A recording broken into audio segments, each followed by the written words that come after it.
तुमसा लहरों में बह लेता तो मैं भी सत्ता गह लेता, ईमान बेचता चलता तो मैं भी महलों में रह लेता।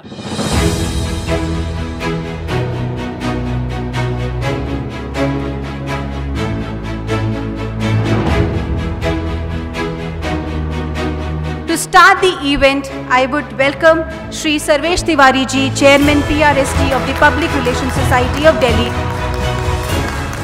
गांधी जी का जन्मदिन है आज, और दुनिया में गांधी से बड़ा कोई कम्युनिकेशन लीडर नहीं हुआ। गांधी जी का हर चीज़ जो है ईमानदारी से, निष्ठा से और साफ हृदय से था। एक दिन आप पूरा सच बोल के देखो, और हम परिवार अपना नहीं संभाल पाते हैं, उन्होंने इस देश को एक जगह संजो के, समेट के, साथ रख के, नॉन वायलेंस का मेथड यूज़ करके हमें आज़ादी दी। आज इस कार्यक्रम में हम नॉन वायलेंस तरीके से बजर बजाएंगे, और आप नॉन कोऑपरेशन ना करते हुए कोऑपरेशन मूवमेंट की तरह हमारा समर्थन कीजिएगा। महात्मा गांधी के बारे में एक चीज बताना चाहूंगा, उनका जो कम्युनिकेशन था it was not so much verbal, he was a master communicator.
खूबसूरत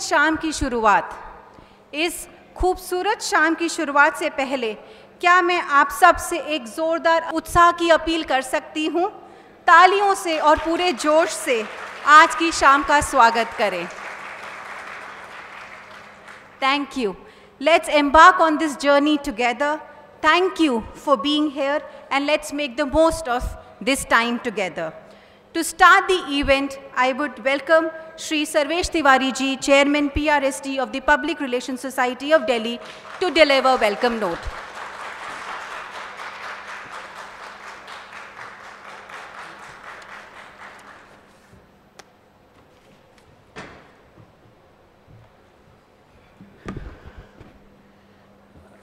नमस्कार।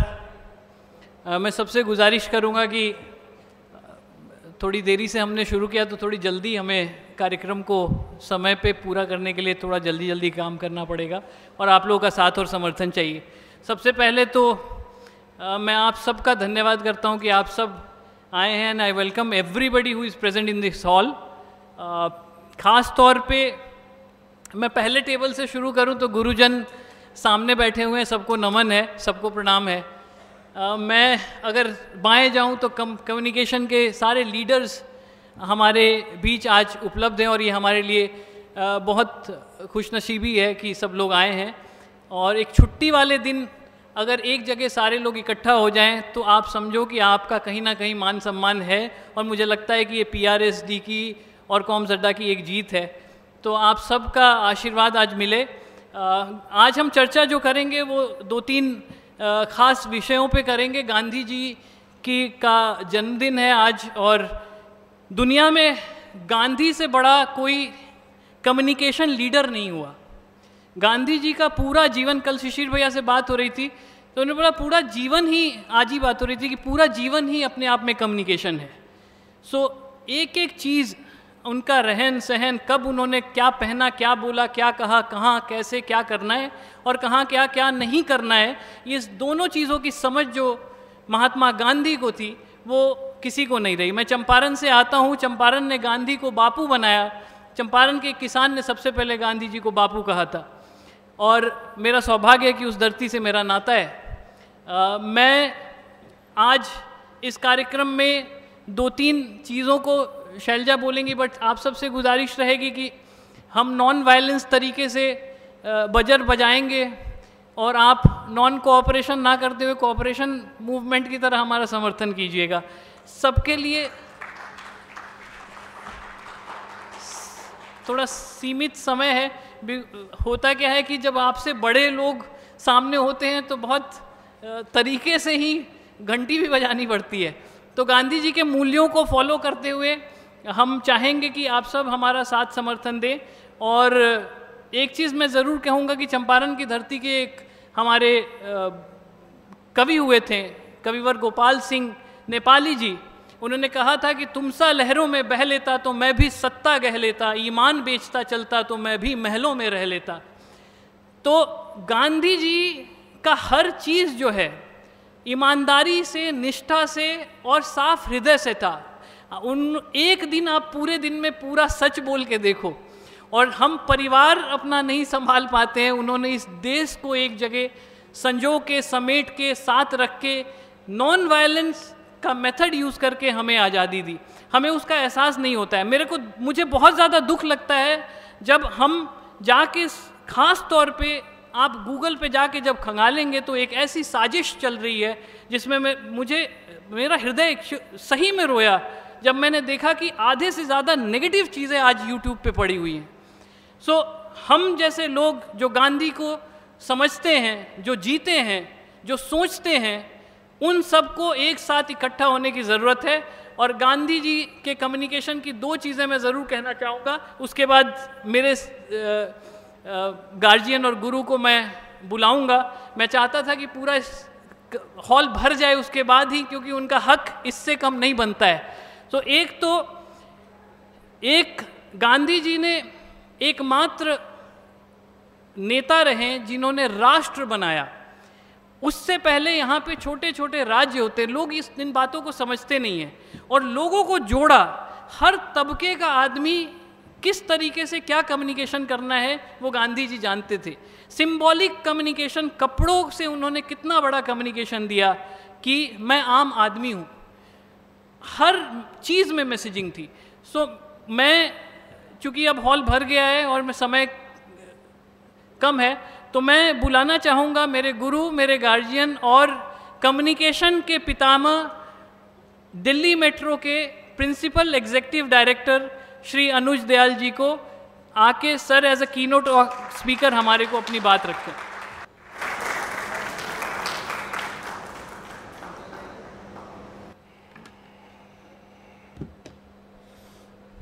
Thank you, Sarvesh. Thank you, PRS Delhi, the most active public relations forum in the city of Delhi, organizing this conference in such a beautiful place, beautiful surrounding. At the beginning, the people who have been involved, and I'm sure the ones I know, Mr. Bawa, stalwart, very active, Mr. Rao, PFC Rao साहब हैं? आज नहीं आए? अच्छा, he is held up somewhere. और Rama is here? Oh, Rama. Okay. But these are the people. If I have missed any names, I'm sorry. But this team, headed by Sarvesh, who is the chairman of PRS Delhi, good job done by you, Sarvesh. At such a young age, I see many old stalwarts also over here. कई के नाम तो नहीं जानता हूँ मैं, लेकिन JP Sharma ji बहुत ही बिजी रहते हैं, मैं देखता हूँ अपना वो पोस्ट लगे रहते हैं, विच इज़ वेरी गुड। और मागो साहब यहाँ पे हैं, तो so many seniors who I recognize from my time. So it's a lovely gathering here. And मैं PR के बारे में कुछ चीज़ें बताना चाहूँगा। एक हमारा प्रोफेशन है, हर साल why not go for the highest? The highest award, civilian awards which are given are Padma Shri, Padma Vibhushan, Bharat Ratna. We find all this. एक हमारा प्रोफेशन है we are behind a curtain. Our organization is reflected by what we say, लेकिन the public relations profession is not reflected. हमारा हमेशा curtain के पीछे रहता है. आपका CEO का रिफ्लेक्शन आप लोग करते रहेंगे, आप अपने ऑर्गेनाइजेशन का रिफ्लेक्शन करते रहें. Navratna company is shining, but who is behind all that shining? उसका बल्ब कौन है, उसका लाइट कौन है, कहाँ से लाइट आ रहा है, पावर कहाँ से आ रहा है? That power is provided by the public relations fraternity, and the job which is done silently by the public relations fraternity. It is only now that the PR people have managed to reach executive director level in public sector units. Earlier it used to be very bad. When we had started off, they were not more than public relation officers, very junior officers. Now we have reached that level now, that now we should go for the level which America has achieved. The US president does not do anything without his public relations person. His PR person is his buddy. वो हर चीज़ में president को advice करते रहता है. वो उसके घर में बैठता है, उसको गंदी गंदी बातें भी बोलेगा कि which the president doesn't like, but he has been given the freedom to be very close to the president of America. Most of the international companies public relation is a part of their board. It's a board functioning. India में we are just one step below, and I feel this is a small beginning, small gathering. I'm not saying that, but somebody has to light the fire. किसी को शुरुआत करनी पड़ेगी, किसी को लिखना पड़ेगा इसके बारे में, किसी को लॉबी करना पड़ेगा इसके बारे में, किसी को बोलना पड़ेगा इसके बारे में. Public relations fraternity has now reached a level when you should be recognized for the contribution that public relation has done in dissemination of information and the highest awards. PR people, it's time that public relations also was considered for these awards. So far we have two societies, three societies I would say over here. Public Relations Society of India एक पुराना चला आ रहा था. उसके बाद there were some issues. PRS in between एक Public Relations Council of India है, which is also quite active. Both these societies, I think आप लोग, most of you are members either of PRSI or of PRCI. आप लोग हैं ना member? Most of them are members. तो इनके जो अवार्ड सिस्टम है, I am very critical about that. They are giving so many awards, इसकी value ख़त्म हो जाती है. I remember attending one of the functions in Calcutta. 2 घंटे तक अवार्ड ही डिस्ट्रीब्यूट हो रहा था. 2 घंटे, one after the other, one after the other, one after the other. It has no meaning.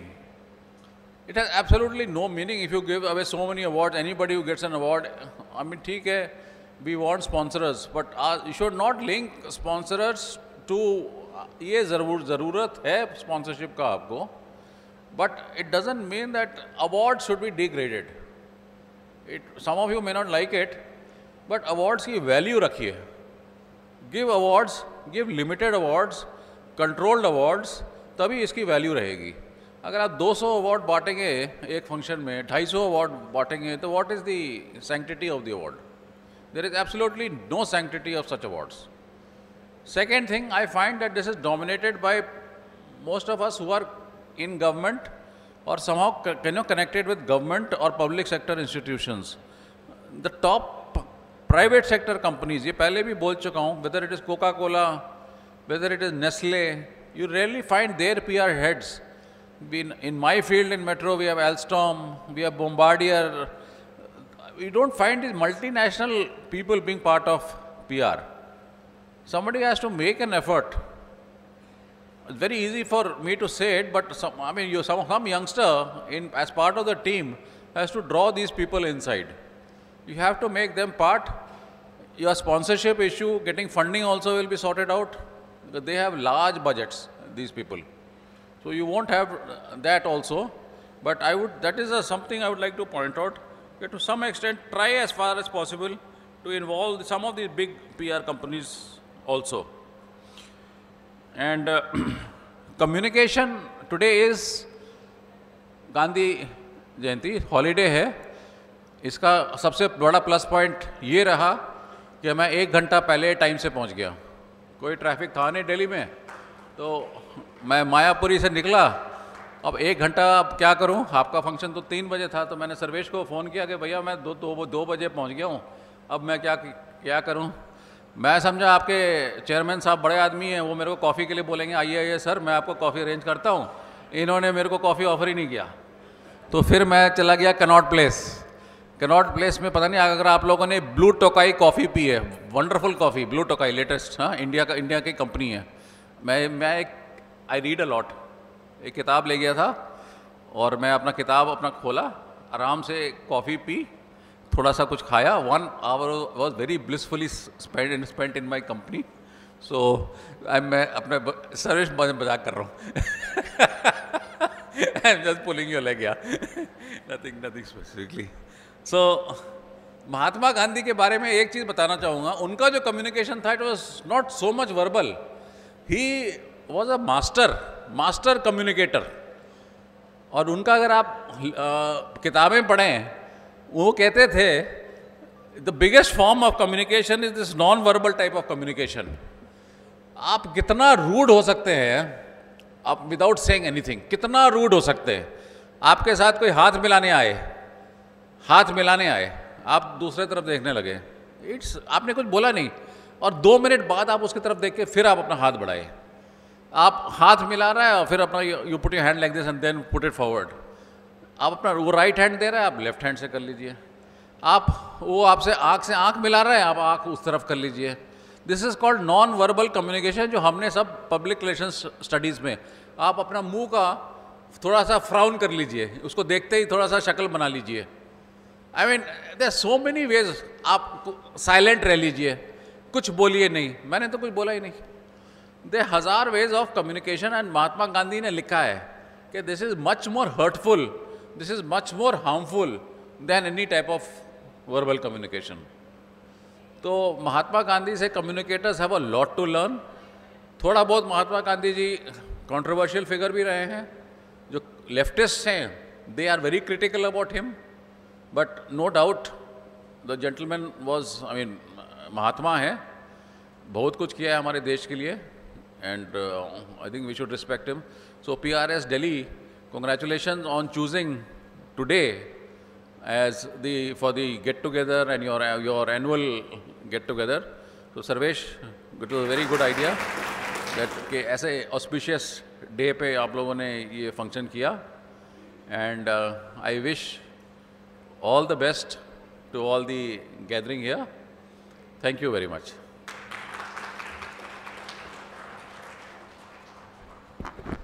Dayal sir, I would request you to be on the stage, please. I would request Umesh Mehta sir, Senior Executive Member PRSD, to please come on stage and felicitate our keynote speaker for the day.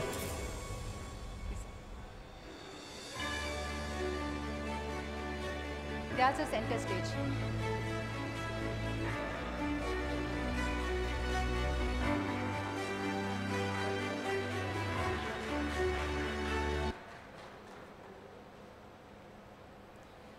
तालियों में कमी रहनी नहीं चाहिए।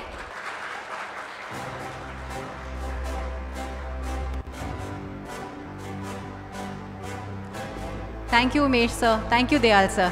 Indeed, what Dayal sir said today, you know, it's left us a thought that can PR and communication industry be recognized on bigger platforms. We have a mix of audience today, PR veterans, at the same time young PR industry fellow mates. I think we need to start thinking around that, how to ensure that the PR comes in forefront. जैसे कि Sarvesh sir ने बोला, in the spirit of effective communication, let us remember समय का सदुपयोग ही सफलता की कुंजी है. The proper use of time is the key to success. I would sincerely request everyone to adhere the time schedule and the time guidelines. As we convene on this significant day, October 2nd, Gandhi Jayanti, we are reminded of profound impact of effective communication in shaping the society. Mahatma Gandhi, a master of dialogue and persuasion, taught us that the word can change the way we see the world today. Let us draw inspiration from his legacy and we delve into our first discussion of the day, Gandhian communication and how it was a catalyst in India's freedom. We have an impressive speaker panel for this discussion, and I would welcome Shri Srijan Pal Singh Ji, CEO Kalam Center, a social entrepreneur and a TEDx speaker. Pal sir, on the stage please. Srijan Pal Ji. Srijan Ji is a gold medalist from IIM Ahmedabad, a former advisor to Dr. APJ Abdul Kalam. He co-founded the Dr. APJ Abdul Kalam Center to Advance Education and Rural Development. The first speaker of panel 1. Shri Shishir Sinha Ji, Associate Editor at the Hindu Business Line. Sir, on the stage please. Shishir sir specializes in finance, taxation and economic trends. He is known for shaping the landscape of business journalism in India today. Shri Rakesh Sharma sir, founder and chairman of Rashtriya Jagran Chetna Manch, former head INS, a seasoned media professional with over 30 years in the industry.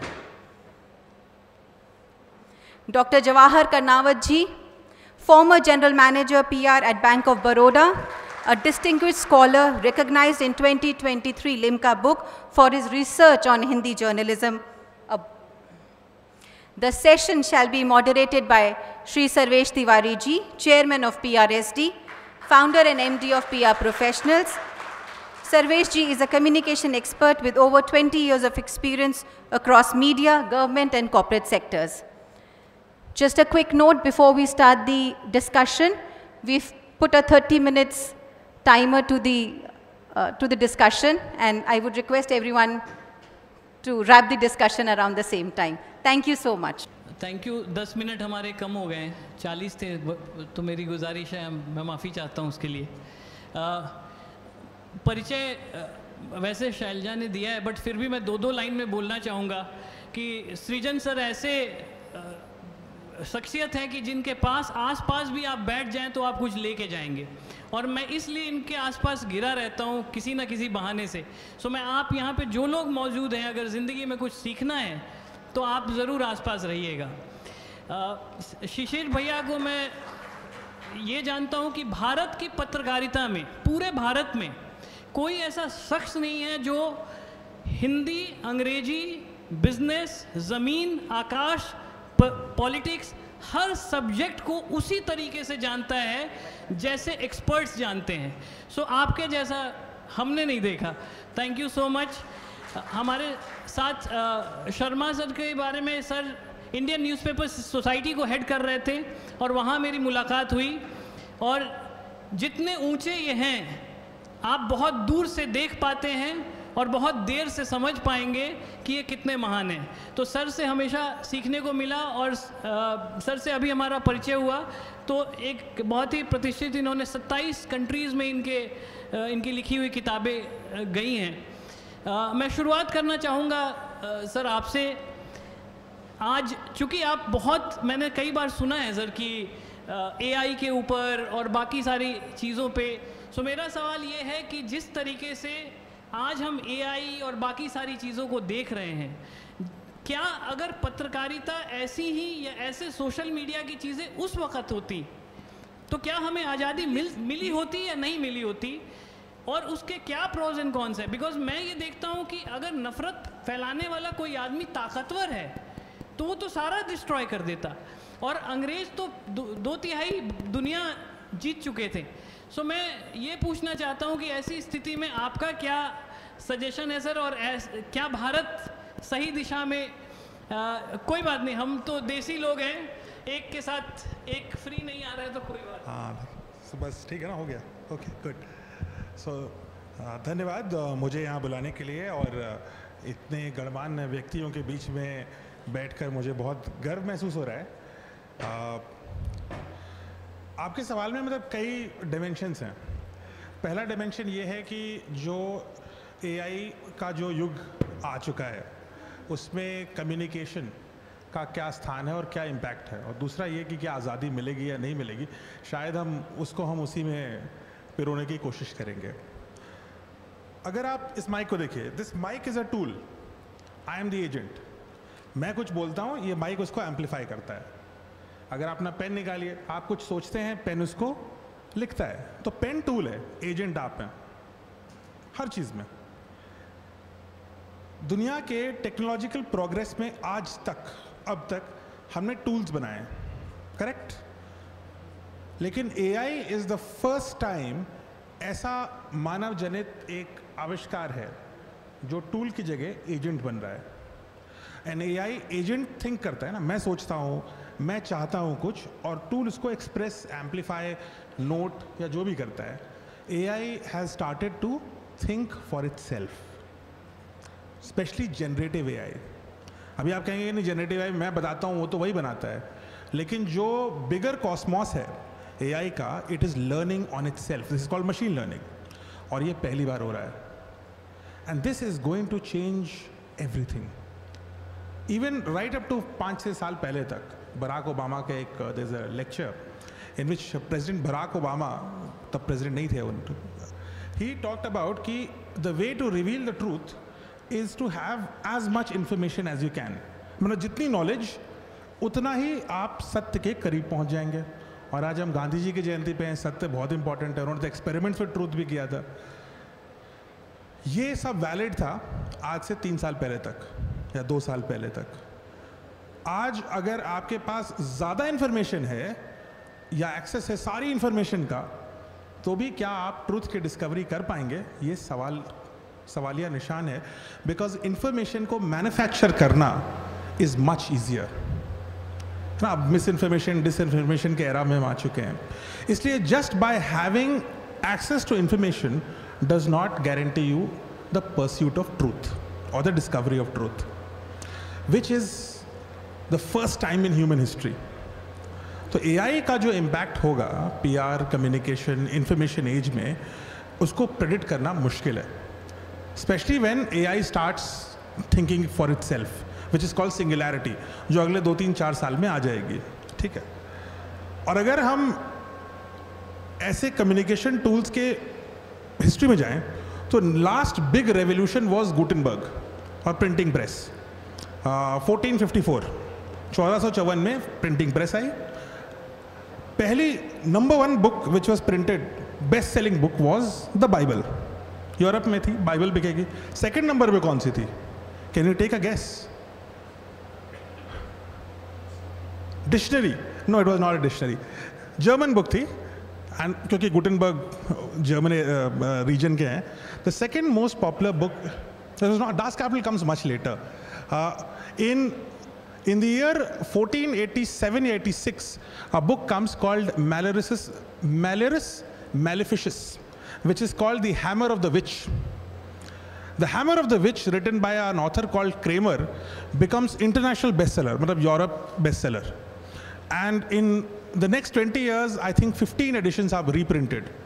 The book is about how to identify a witch and how to deal with a witch.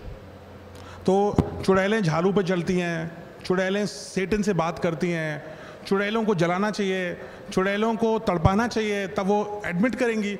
ये सारा जो ज्ञान है ये मैलेरियस मैलेफिशियस से आता है, और गुटेनबर्ग की प्रेस ने उसको वाइडली सर्कुलेट कर दिया। And in 30 years of that book, more than 1 lakh, मतलब 1 लाख लोगों को विच बता करके जला दिया गया उस यूरोप में जिसकी आबादी 5 करोड़ थी। तो आज के टर्म्स में आप सोच सकते हैं कितने सारे लोग थे वो। सो एनी पावरफुल टूल, और in this case AI, which comes to us, we have to be careful that in the past we have misused it in a big way. And that is the job which I think जहाँ पे आपकी industry बहुत important होती है.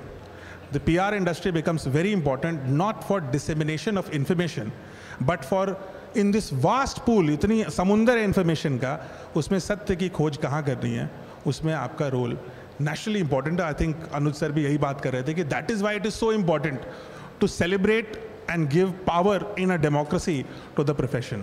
और अगर क्या हमें आज़ादी मिलती सोशल मीडिया के ज़माने में, सोशल मीडिया तो वो भी थी ना, अब आप टेक्नोलॉजी का सोशल मीडिया सोच रहे हैं, बट जो गांधी जी ने किया पूरे देश में, जहाँ भी जाइए गांधी जी आपको कहीं ना कहीं आसपास आए थे, तो वो भी एक तरह के सोशल मीडिया ही था, वो भी एक तरह का वायरल करना ही था कंटेंट को. और कंटेंट ये था कि नेशनल इंटीग्रिटी एक होना चाहिए, राष्ट्र एक है और अहिंसा का रास्ता है. तो वो एक मैसेज था, उसको वायरल करने के लिए अब हैशटैग का इस्तेमाल नहीं किया उन्होंने, लाठी का इस्तेमाल किया तो that is the same thing, so it's all social media, right.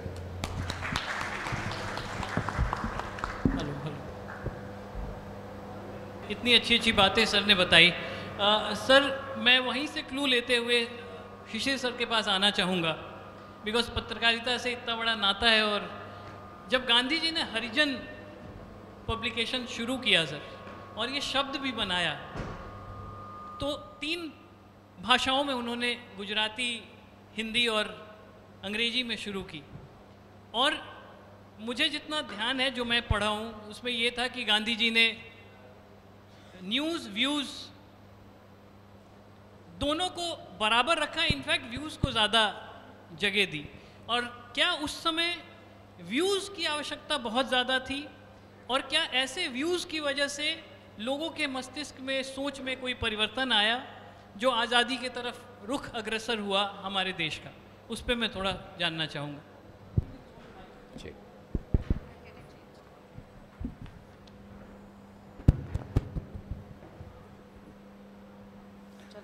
आप सभी को नमस्कार। सबसे पहले तो आज का दिन इसलिए भी खास है कि हम लोग महात्मा को तो याद कर रहे हैं, लेकिन हमें लाल बहादुर शास्त्री जी को भी याद करना चाहिए, क्योंकि आज दोनों की जयंती है और दोनों के अपने अपने महत्व थे। और ख़ास तौर पे मैं अगर कम्युनिकेशन की बात करूं तो अनुज सर ने एक बड़ी अच्छी बात कही अभी, नॉन वर्बल कम्युनिकेशन की आपने सर चर्चा की थी।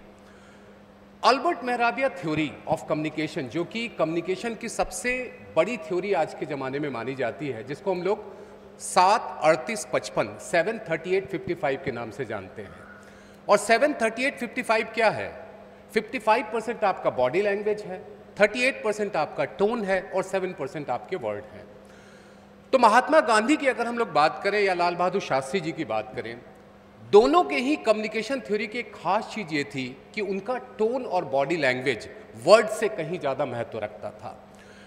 अगर मैं एक रिसर्च पेपर देख रहा था महात्मा गांधी के कम्युनिकेशन को समझने के लिए, तो अरस्तु, एरिस्टोटल की एक किताब का जिक्र उसमें मिला, जिस किताब का नाम है रिटॉरिक। आज के दौर में रिटॉरिक शब्द जो है बड़ा निगेटिव कॉनोटेशन के साथ लिया जाता है, हर चीज़ में कहा जाता है why you are going so rhetoric. लेकिन अरस्तु के रिटॉरिक में इस बात पे ये था कि आप कैसे परसुएड कर पाते हैं, लोगों का परसुएशन पावर क्या है। और मुझे लगता है कि जब हम लोग नॉन वर्बल कम्युनिकेशन की बात करते हैं, और गांधी जी के जितने भी आपने जो वीडियोस देखे होंगे या उनके ऑडियो सुने होंगे, उनका टोन हमेशा यहाँ पे होता था, यहाँ नहीं होता था। और ये जो टोन था उसमें परसुएशन ज़्यादा था, उनका जो बॉडी लैंग्वेज था उनका परसुएशन ज़्यादा था। अगर आपने देखा होगा लाल बहादुर शास्त्री जी की एक बहुत फेमस तस्वीर, जो कि हवाई जहाज़ में बैठे हुए फाइल का निपटारा कर रहे हैं, वो मेरे ख्याल से एक बड़ा कम्युनिकेशन थ्योरी था, क्योंकि आपकी बॉडी स्ट्रिक्ट थी और आप अपने फोकस पे, यानी कि आप एक कम्युनिकेट करना चाह रहे हैं। और गांधी का भी जितना देखिए, जितने भी उन्होंने काम किए, जितने भी उन्होंने प्रोटेस्ट मार्च किए, उन सभी में उनका बोलना कम था, उनका एक्शन ज़्यादा था। दूसरी बात, सर्वेश भाई ने एक बात कही कि न्यूज़ व्यूज़, मैं उसमें 2 शब्द और जोड़ देता हूँ, news views, editorial and opinion. ये 4 चीज़ें हैं। और गांधी ने जिन चीज़ों का भी एडिटोरियल संभाला, चाहे वो हरिजन की बात कर ले या किसी और की बात कर लें, उन्होंने कभी भी उसको न्यूज़पेपर नहीं कहा, उन्होंने उसको जर्नल कहा। और जर्नल का मतलब ही था कि वहाँ पे उनका व्यूज़ और ओपिनियन क्रिटिकल था। उस समय देखिए खबरों को लेकर के ना, आज हम लोग जितना खबरों को लेकर के उत्साहित होते हैं, शायद उस दौर में हम खबरों के बात कम करते थे, विचारों पे हम ज़्यादा ध्यान देते थे। इसीलिए बार बार ये कहा जाता कि महात्मा एक विचार हैं, वो कोई व्यक्ति का नाम नहीं है। वो इसीलिए कहा गया क्योंकि वो विचार के रूप में ज़्यादा जाने जाते रहे। और एडिटोरियल में कभी भी उन्होंने कोई खबर आपके ऊपर थोपने की कोशिश नहीं की, और ना ही कभी भी उन्होंने आपके ऊपर विचार थोपने की कोशिश की। चाहे उनके संपादकीय को देख लीजिए या ओपिनियन पीसेस को देख लीजिए, हर किसी में कोशिश ये थी कि कैसे आपको परसुएड किया जाए, कैसे आपको राजी किया जाए इस बात पे कि हम जो कह रहे हैं उसे आप समझिए। दूसरी बात ये थी कि महात्मा गांधी के कम्युनिकेशन की एक और ख़ास बात ये रही कि इसको हम लोग कहते हैं ना कि नॉन वायलेंस कम्युनिकेशन था। आज के समय में हम लोग ये भी कहते हैं कि शब्द एक तीर हैं, शब्द एक बाण है।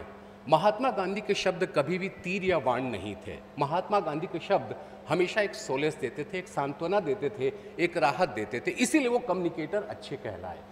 एक और बात यह है कि महात्मा गांधी के कम्युनिकेशन में, जिसको कहते हैं ना कि उनका एक बहुत फेमस लाइन है कि my life is a message, मेरी जिंदगी ही मेरा संदेश है।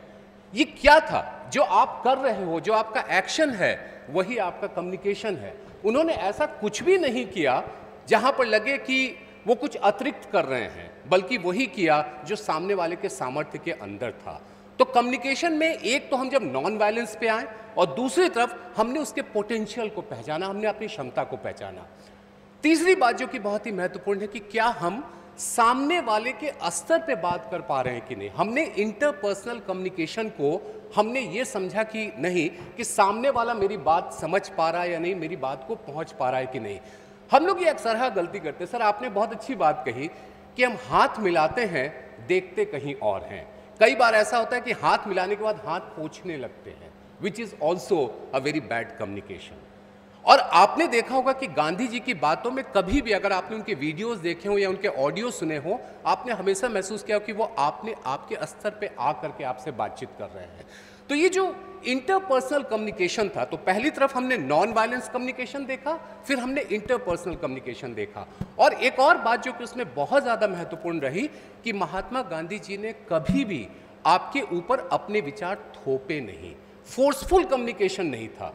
Interpersonal communication, non violence communication and lack of what we call as the, जिसको कहते हैं फोर्सफुल कम्युनिकेशन। आज के दौर में सबसे बड़ी समस्या ये है, जिस दौर से हम सभी लोग गुजर रहे हैं, एज अ जर्नलिस्ट मैं आपसे कह सकता हूँ, एक पत्रकार के तौर पे कह सकता हूँ कि ज़्यादातर कम्युनिकेशन हम फोर्स्ड कम्युनिकेशन में चल रहे हैं कि जो चीज़ हमें कहा जाता है वो लिखना ही है। पहले होता था लिखना है, अब होता था लिखना ही है। ये जो लिखना ही है, दिखाना ही है, सुनाना ही है, ये जो फोर्सफुल कम्युनिकेशन है, वो कम्युनिकेशन का एक और पर्पस कहीं ना कहीं दूर कर देता है। तो चाहे आप महात्मा गांधी के कम्युनिकेशन को देखें या लाल बहादुर शास्त्री के कम्युनिकेशन को देखें, उन दोनों ही कम्युनिकेशन में जो सबसे बड़ी बात थी परसुएशन। आपको राजी किया जाता था बगैर आपके ऊपर दबाव डाले हुए। और मुझे लगता है कि हम जब कभी भी गांधी के कम्युनिकेशन की बात करते हैं, हम लाल बहादुर शास्त्री के कम्युनिकेशन को ना भूलें। उनका भी कम्युनिकेशन में उतना ही रोल है। ये अलग बात है कि उनके ऊपर रिसर्च पेपर नहीं लिखे गए। महात्मा गांधी के ऊपर हमने गूगल किया तो पता चला 50 रिसर्च पेपर आ गए, एक भी रिसर्च पेपर लाल बहादुर शास्त्री के कम्युनिकेशन के ऊपर नहीं है। तो मेरी आप सभी से गुजारिश होगी कि जब कभी भी आप कम्युनिकेशन की सोचे तो ये सभी लोग, चाहे जवाहरलाल नेहरू के कम्युनिकेशन थ्योरी की हम लोग बात करें, महात्मा गांधी के कम्युनिकेशन थ्योरी की बात करें, सरदार पटेल की कम्युनिकेशन थ्योरी की बात करें, या इवन कि आज के दौर में नरेंद्र मोदी जी के कम्युनिकेशन की बात करें, सभी की थ्योरीज को हमें समझने की ज़रूरत है। और इन सभी कम्युनिकेशन में जब कम्युनिकेशन परसुएसिव हो जाएगा, जिसकी शुरुआत महात्मा गांधी ने की, वो कम्युनिकेशन ज़्यादा इफेक्टिव होगा। Thank you very much.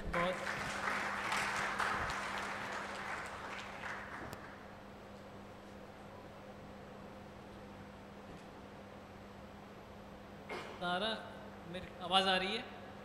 हाँ, मैं कह रहा हूँ सारा ही खेल कम्युनिकेशन का, ये बंद हो जा रहा है, सारा कम्युनिकेशन फेल हो जा रहा है। तो मास कम्युनिकेशन भी बड़ा इम्पॉर्टेंट है। और मुझे लगता है कि गांधी जी से ज़्यादा बड़ा मास कम्युनिकेटर कोई नहीं था इस धरती पे ना पैदा हो। जब आइंस्टीन ने ये कहा कि ऐसा कोई शख्सियत कभी भविष्य में लोग सोचेंगे, ऐसा कोई पैदा ही नहीं हुआ होगा फ़कीर जो इसी खाल और इसी खून से बसा हुआ।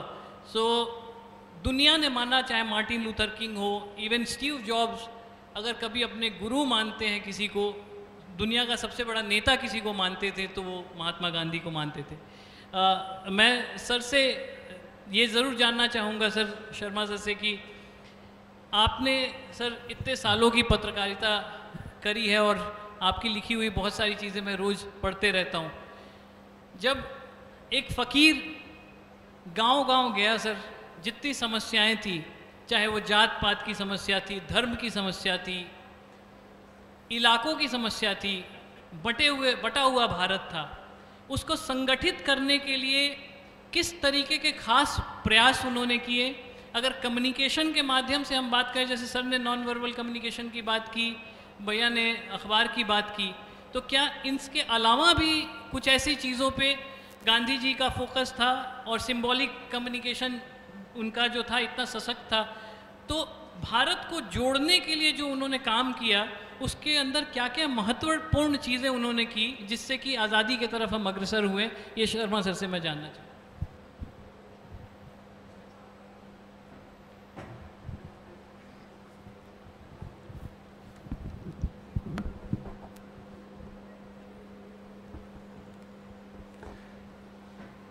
मेरे सहयोगी पैनलिस्ट,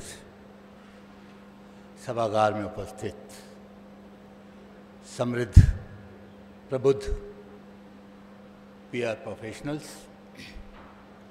सबसे पहले मैं आज महात्मा गांधी के 155वें अवतरण दिवस की आपको शुभकामनाएं देता हूं। इससे बड़ा कम्युनिकेशन क्या हो सकता है कि आज 155 वर्ष के बाद भी हम उस व्यक्तित्व को याद कर रहे हैं जो मोहनचंद करमचंद दास गांधी से महात्मा गांधी बने। कुछ तो किया होगा, कैसे महात्मा बने? दो बातों से मैं जिक्र प्रारंभ करूंगा। एक, सर्वेश भाई ने शुरू में कहा था कि सोशल मीडिया के युग में कितना असत्य बोला जा रहा है या कितना असत्य परोसा जा रहा है। दूसरी बात, अतुल भाई ने कहा कि महात्मा गांधी ने राज्यों को जोड़ के राष्ट्र बनाया था। असत्य तो परोसा जा रहा है और महात्मा गांधी का कम्युनिकेशन ही सत्य पे आधारित था। तो ये paradigm shift from what Mahatma Gandhi propelled and what we are doing, इतना जबरदस्त असत्य कि 1 लाख करोड़ पंप इन किया जाता है भारत के चुनाव के अंदर कि भारत की अर्थव्यवस्था अस्थिर हो जाए, भारत में अराजकता फैल जाए, भारत में हिंसा फैल जाए। जो विकसित राष्ट्र का स्वप्न हमारा देश लेके चला है, जो महात्मा गांधी ने भी लिया था, उसको कैसे हम पटरी से उतार पाए। आपने कहा कि राष्ट्र बनाया और आज हम राष्ट्र को तोड़ने की बात कर रहे हैं। आज हम कहते हैं विदेशी धरती पे जाके कि भारत देश ही नहीं है, ये एक राज्यों का समूह है। जिस मेहनत से इस देश को बनाया गया, उस थ्योरी को डिस्पेल कर रहे हैं। बहरहाल वो विषय नहीं था, आपने 2 कमेंट किए थे, मेरे ध्यान में आया कि कुछ कहना चाहिए। ये पत्रकारिता या कम्युनिकेशन महात्मा गांधी की प्रिटोरिया की 6 जून 1893 की घटना के बाद, और जो कम्युनिकेशन किसी पीड़ा से प्रारंभ होता है वो एक मिशन बन जाता है। महात्मा गांधी के जीवन का ये मिशन था। जब उनको फर्स्ट क्लास की टिकट लेने के बाद एक ट्रेन के कंपार्टमेंट से उतार दिया गया एक रेस के जरिए कि वो ब्लैक थे और उसमें गोरों को बैठने का अधिकार था, तो ये उत्पन्न बीज तभी हो गया था। उसके बाद भी 20 वर्ष तक वो वहाँ पे अपनी प्रैक्टिस करते गए और 2015 में जब भारत में आए तो जो शिशिर भाई ने कहा he was heavily influenced by Aristotle, और एरिस्टोटल के कम्युनिकेशन के 3 सिद्धांत थे। योर पर्सनैलिटी, जो सबने मेरे पूर्व वक्ताओं ने भी कहा कि आप क्या हैं वो आप कम्युनिकेट कर सकते हैं, आप जो नहीं हैं, जो बनने का प्रयास करते हैं, वो उसे कभी कम्युनिकेट नहीं कर सकते। उनकी सादगी से बहुत कुछ कम्युनिकेट हुआ। किंग जॉर्ज V को लंदन में जब मिलने गए तो अपनी लंगोट में मिलने गए थे, उनको अंदर जाने से मना कर दिया।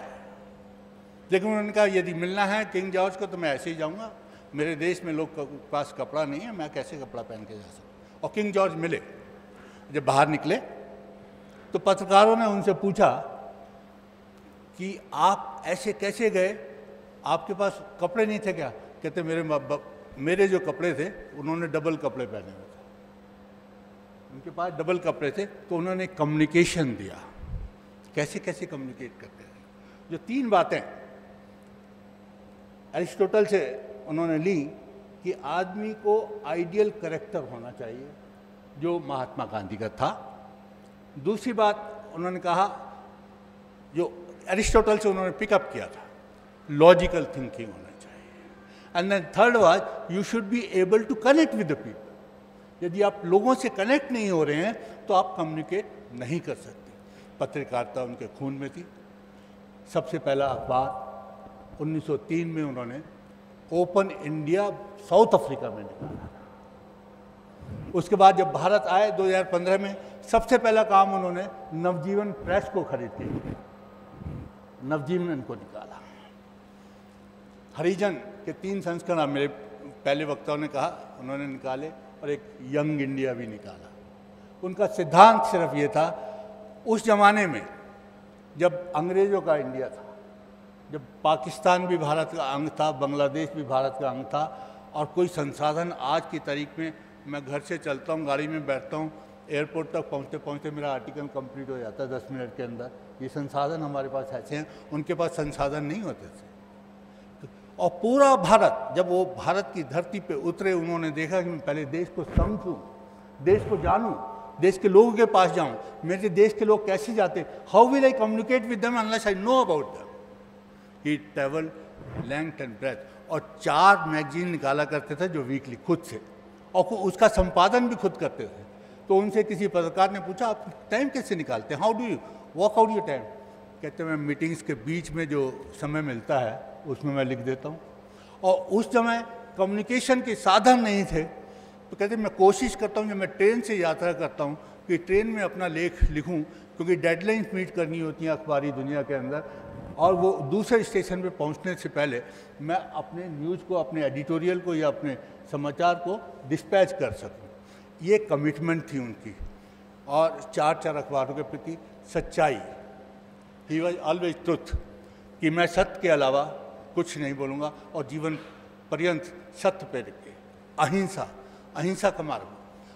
हरिजन जो शब्द कहा गया, आज हम कह रहे हैं जाति जनगणना होनी चाहिए थी, उन्होंने सबसे पहले कहा कि जातियाँ खत्म होनी चाहिए, there should not be any. Hinduism की सबसे बड़ी बुराई जो उन्होंने महात्मा गांधी ने अपने जीवन में कही, जाति, जाति, जाति हमारे देश को तोड़ रही है। तो ये जो सिंबॉलिक इशारे करते थे वो अपने कम्युनिकेशन से, जैसे एक मैंने 2 कविता, एक लाइन लिखी थी मौन के ऊपर। मौन में आप ये कह रहे थे कि हम ऐसे देख के करते हैं, मौन में भी हम कम्युनिकेट करते हैं। आज मेरी मौन से मुलाकात हो गई, आज मेरी मौन से बात हो गई। आज मेरी मौन से मुलाकात हो गई, आज मेरी मौन से बात हो गई। जब मैं आया था तब मैं मौन ही था, और जब मैं जाऊंगा तब भी मौन ही होऊंगा। तो we can communicate in any which way. We can communicate in silence, we can communicate through our actions, we can communicate through our what we do, how do we behave. क्या हम जो कह रहे हैं वो हम कर रहे हैं? आज की तारीख में सबसे बड़ा दुर्भाग्य ये है कि जो हम कह रहे हैं वो कर नहीं रहे। शिशिर भाई बैठे हैं, हिंदू समाचार पत्र के वो एसोसिएट एडिटर हैं। पत्रकारिता के लिए जो सबसे बड़ा संदेश शिशिर उन्होंने दिया था, वो आपके हिंदू प्रेस में जाके बोला था। यदि आपने वो स्टेटमेंट पढ़ा हो, आप सबके लिए मैं उस स्टेटमेंट को मैं नोट करके लाया। मैंने कहा बोलते हुए, एक्सटेम्पोर बोलते हुए कहीं कोई शब्द रुक ना जाए, वो उसके लिए 2 बातें मैं बताऊंगा बस। उन्होंने कहा, I have therefore in 1933 in Hindu press in Chennai, I have therefore never been tried of reiterating to journalists whim. I know that journalists should never be prostituted for selfish ends or for the sake of merely earning a livelihood, or worse still, for amassing money.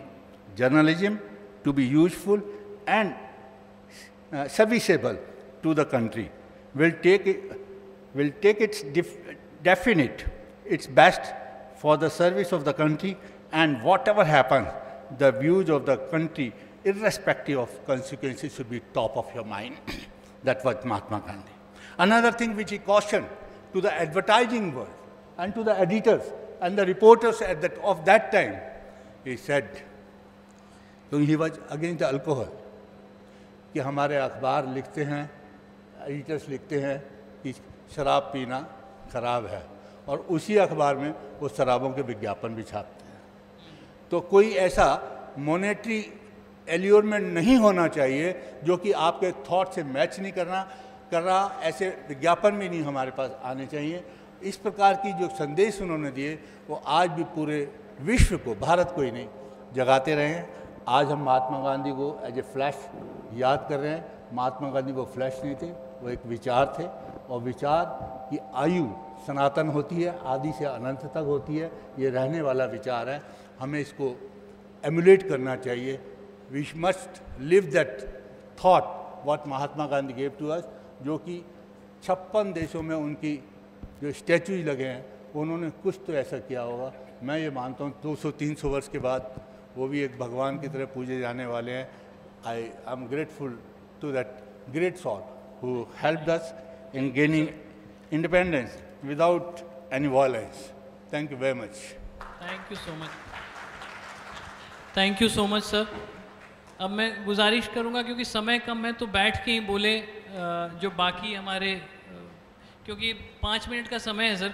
आप चूँकि भाषा के expert हैं sir, Bharat की आज़ादी में भाषा का कितना महत्व रहा है, मैं संक्षेप में वो जानना चाहूँगा आपसे। देखिए, मैं तो गांधी जी की बात ही करना चाहूँगा भाषा के बारे में, और ख़ासकर मैं आपको बताना चाहूँगा कि जब उन्होंने इंडियन ओपिनियन निकाला 4 जून 1903 को, मैं डरबन में उनके कई अंक देख कर आया, तो उन्होंने बड़ी महत्वपूर्ण काम ये किया कि वो भाषा को कितना महत्व देते थे। 4 जून 1903 को इंडियन ओपिनियन 4 भाषाओं में निकला, उसमें तमिल, उसमें गुजराती, उसमें हिंदी और अंग्रेजी। आज से इतने सालों पहले 4 भाषा में एक साथ अखबार निकालना, यानी वो हमेशा टारगेट ग्रुप, लक्ष्य समूह को देखकर भाषा का प्रयोग करते। दूसरा, मैं आपको एक उदाहरण देना चाहता हूं कि जब दक्षिण अफ्रीका में लोगों पर अत्याचार हो रहे थे और एक काला कानून पास कर दिया गया था, और वो जिसको एशियाटिक अमेंडमेंट एक्ट कहा जाता था, खूनी कानून कहा जाता था, तो उस खूनी कानून के लिए जब तो एक नाम दिया गया पैसिव रेसिस्टेंस।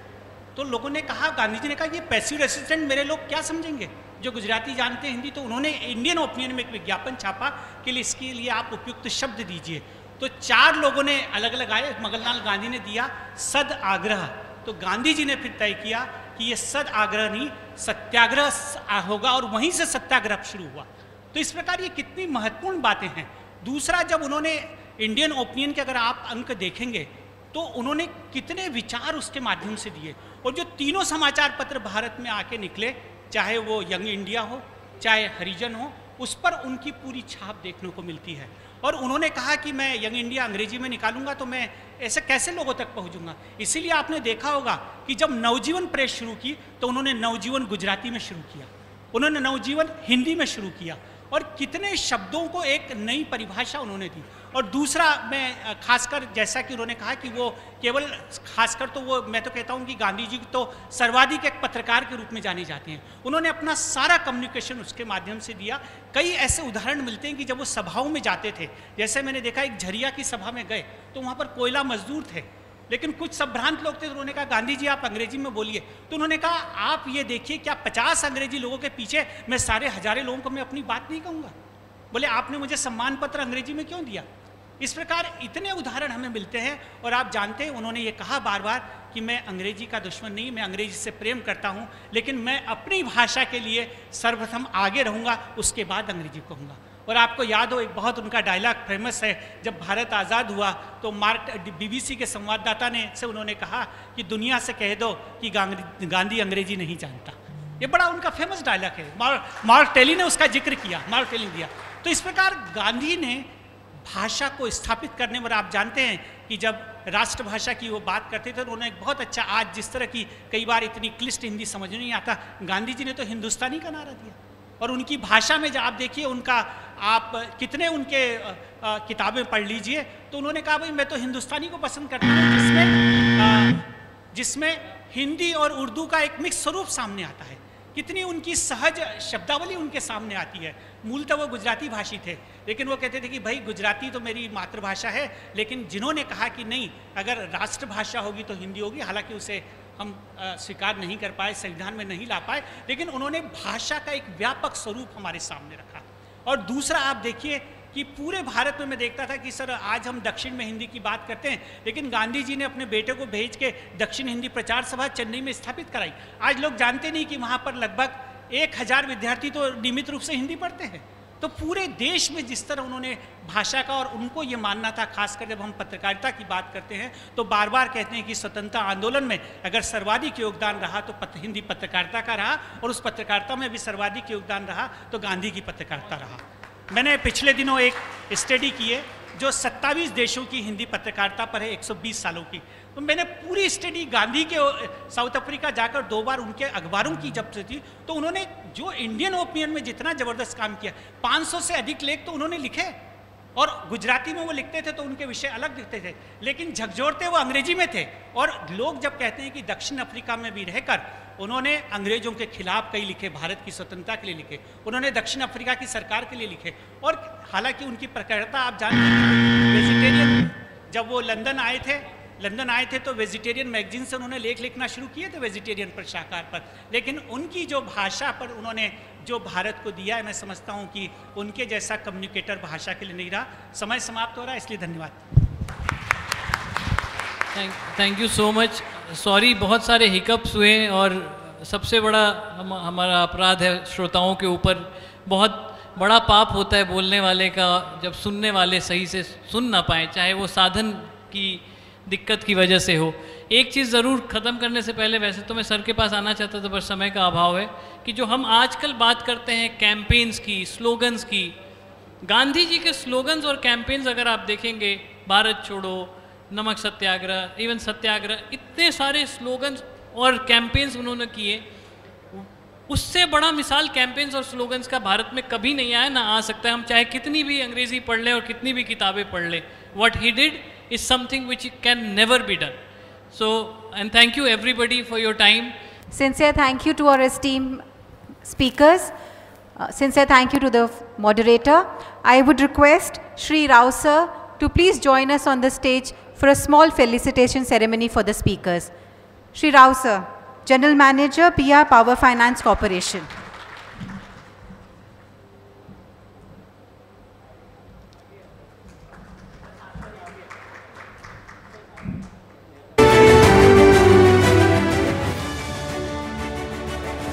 एक अच्छी फोटोग्राफ भी कम्युनिकेशन का बहुत इम्पोर्टेंट पार्ट है। मैं रिक्वेस्ट करूंगी मेरे सारे स्पीकर्स को एक बेहतरीन पिक्चर हमारे कैमरामैन को लेने दीजिएगा प्लीज़।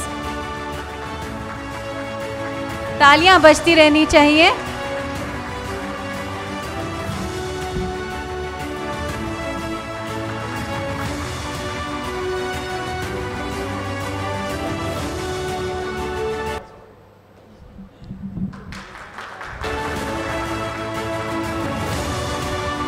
मैं एक ग्रुप फोटो रिक्वेस्ट करूंगी प्लीज़। हमारे esteem panelist, our chief guest and our moderator, please.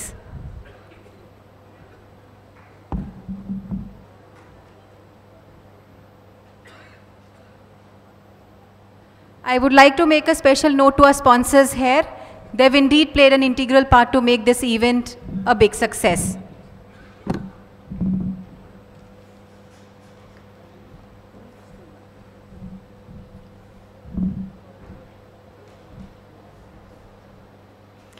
Before we move to the second discussion, a small note to the speakers of the second discussion. Before the discussion too, on behalf of PRSD Society, I extend a warm welcome and heartfelt congratulations to Ms. Gunjan ma'am and Ms. Ravneet ma'am. Can I please welcome you on stage? The two bright and emerging female professionals in PR and communication industry. I will request Bawa sir, Secretary PRSD, to please join us on the stage to facilitate the young female professionals in the PR industry. Can I have a loud round of applause, please? Thank you.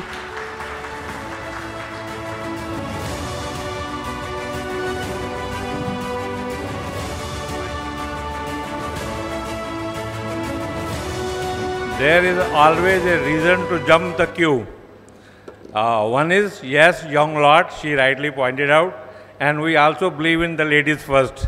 We have got other person to be felicitated, but the ladies first. Thank you.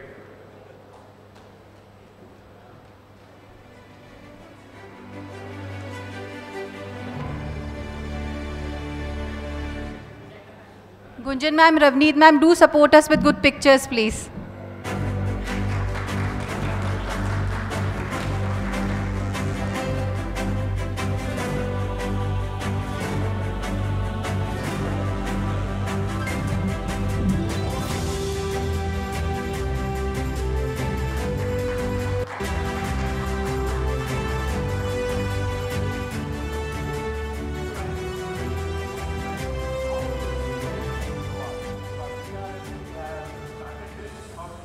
Baba sir पहले group picture ले लें please please.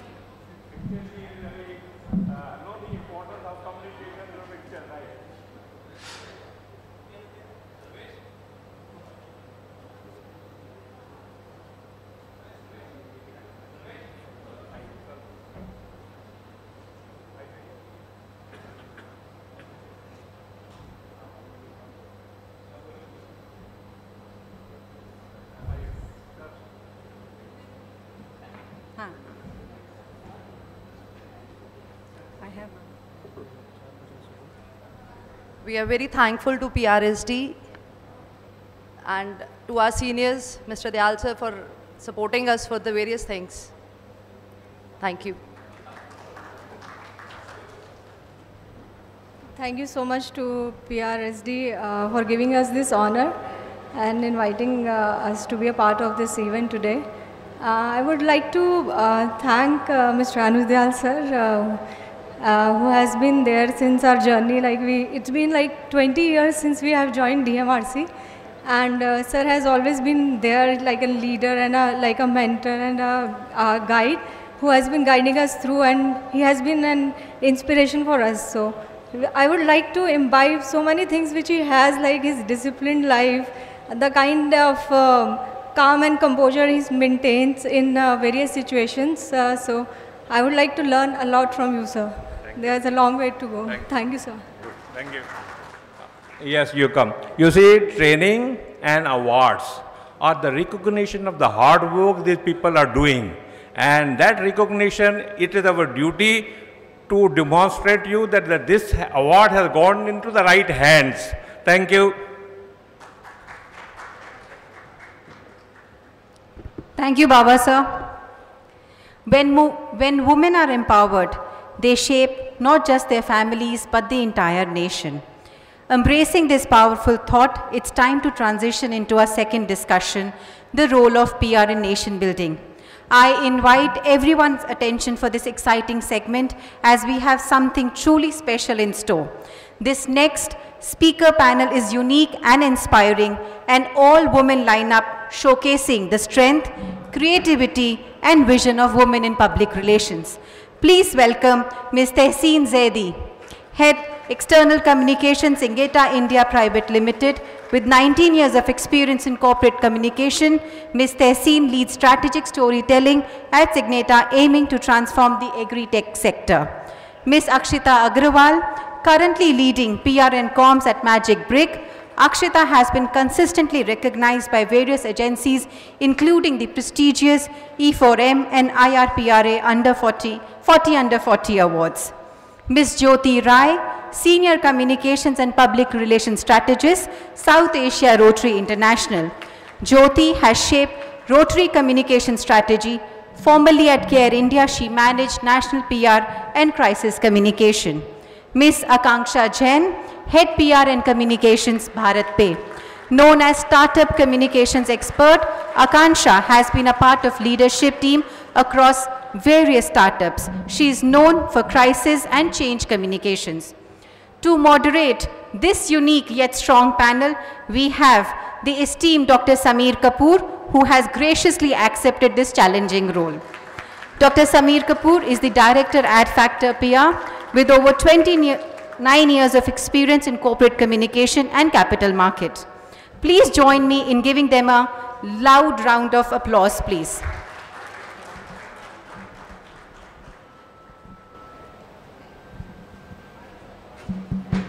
I placed it. Am I audible at the end? Yeah. Good afternoon, everyone. And as you can see, the diversity is only me in this panel. And this is true for public relation in India. It is actually being dominated by women, and women power is something that we all know, if directed in the right direction, can do a lot of wonders. So that's our topic of discussion as well. What is this purpose-driven communication in nation building? And I will try and dilute it into 3 subparts so that it's easier for my panelists also to answer the question. I will ask from the extreme right of my side, what to you is purpose-driven communication, and what is your purpose for the brand that you're working in building up? So first of all, it's Gandhi Jayanti, and I would like to say that in India we are doing this for a long time, that women are respected, empowered, and given equal opportunity. Gandhiji was also very, very much aligned that women are the ones who can be very strong harbingers for change and can build a nation. With that, coming to the purpose with Samir ji has asked, yes, everyone has a purpose in life, and we do whatever we do with passion. So my passion, coming from a small town, was aligned with my goals as well. So where I'm sitting, I'm working with a multinational which is basically working for the Indian farmers and Indian community. So for me, the foremost objective is empowering the woman. And how do we empower the woman? We empower the woman when we reach out to the rural population. अगर हम ग्रामीण इलाकों में नहीं जाएंगे, अगर हम अपनी ग्रामीण महिलाओं को सशक्त नहीं करेंगे, तो शायद एज अ नेशन हम आगे नहीं बढ़ पाएँ. तो अगर हमें राष्ट्र में आगे बढ़ना है, महिला होने के नाते हमें इस चीज़ का ध्यान रखना पड़ेगा. We all have to remember that empowered women empower women. तो मैं जिस भी छोटी सी जगह में पहुंची हूँ, मैं चाहूँगी that we keep on creating a chain of women who empower each other. एक ऐसी चेन क्रिएट कर दें कि हम खाली शहरी इलाकों को ना देखें. We also look at the rural population, because our India's heart lies in rural population. So the first and foremost alignment of my organization and my personal objective is to empower rural women. So earlier women used to do unpaid job in the farms. Now we have reached that level that women are flying drones. They have become drone didis, they are flying drones. So this is a very classic example of women, and I feel proud basically talking about it. And when I go and meet them in the fields and then say, दीदी बहुत अच्छा लगता है जब अपने हाथ में पैसा आता है और आप लोग हमारा वीडियो बनाते हैं और वो सोशल मीडिया पे जाता है. So this is kind of an accomplishment for me. Thank you. Thank you. Yeah, coming to you, what is your personal sense of purpose that you think is helping in building the nation? Actually, so about, when you're growing up, it's the kind of exposure you get, I think that, creates a sense of purpose for you. So when I was studying, I was working, in the afternoon school, I was volunteering in medical clinics because I was, I was studying in a convent. So when you get that kind of exposure, when you start your career, you start to look for similar exposures. You're so driven by the fact that I want to do something there. And in the course of my career, I realized sustainable development is where my heart lies. And I think having a broader vision like this, when you talk about sustainable development, uske andar bahut sari cheezein aati hain. And that I feel makes you industry agnostic. No matter where you go, then you look for a way to talk about sustainable development. And it comes in very handy even when maybe the brand that you're working with or the company that you're working with, sometimes they can have like a shorter vision, profit, customer, stakeholder. But I think the fact that a communications person, a brand custodian, we are the only people who will come onto the platform and say, but we need to think of purpose. I think that's the value we add, and that's the value I try to bring to the table. Where even in the companies where there was absolutely no discussion around sustainability. There was absolutely no discussion about purpose. I was the one who would get up and say, but at least can we talk about sustainability? Can we at least talk about well-being? And I think that's what, the balance between purpose and profit has really been my personal, thing that I go on. Right. Akanksha, for you, what is your purpose and what do you think, how purpose-driven is helping in building the nation? quite similar thoughts to what Akshita has said. It all depends and starts from the kind of upbringing you get, the kind of exposure you get. Because when we were younger, it's people around us in family, people around us in terms of elders who kind of groom our purpose, or the fact that we need to have a purpose in life, and it's just not about making money, or it's just not about getting a degree. And luckily for me, I belong to a family that I saw that very early. I was very close to culture, very close to classical music and dance, and I've been since my early age involved in kind of promoting that, worked very closely with Spick McKay. So that came to me very close, very early. I've learned classical music, so I've been very close to the Indian culture from very early years. Coming to the brand purpose, I think it becomes very important, because you should not, and especially more so after pandemic, not be seen as a brand just trying to sell something. It's important to make an impact. It's important to go and do something for the society without really thinking this will help me get some business. So at BharatPe, as the name suggests, BharatPe, we always wanted to get Bharat to pay and get Bharat more empowered. There's a lot of stuff we do here to empower women. Women, of course, is a little close to my heart, and because I run the CSR mandate, I smartly push it through. But in general, you need to empower anybody and everybody who may not have the understanding of, say, the new age payments, is what we believe. So we partnered with multiple organizations, right from Niti Aayog to Invest India, to kind of get that financial literacy to the guys who really need it, who have the aspiration to do well, but they do not know how to do. We do literacy campaigns, we go to districts, we go to the grassroots level to get people to understand how they could accept payments. And it's great to see those stories over a course of time, how they have grown their business. So I think that's what we've done. Coming back to you, what was your purpose, and what do you think is the role that a purpose-driven leadership has to play in nation building? I think I would start with the second part of the question, the purpose-driven leadership bit. I think that the role of the purpose-driven leadership is primarily in nation building around the fact that the underserved communities, the represented communities, the marginalized communities, that they get a voice on platforms where they are not often heard. So be it across education, across health, या हम livelihoods की बात करें, disaster की बात करें, crisis की बात करें, हर जगह women and children are the second beneficiaries, and it is very important for them to be able to have platforms where their stories can come out. And so I think that communications and public relations in any social impact driven space, be it government sector, public sector, and even our NGO sector, has huge potential for this thing to come up. And I think that relates to my own purpose in life, is the fact that it took me a long time to find my own voice. And so once I found my voice, I understood that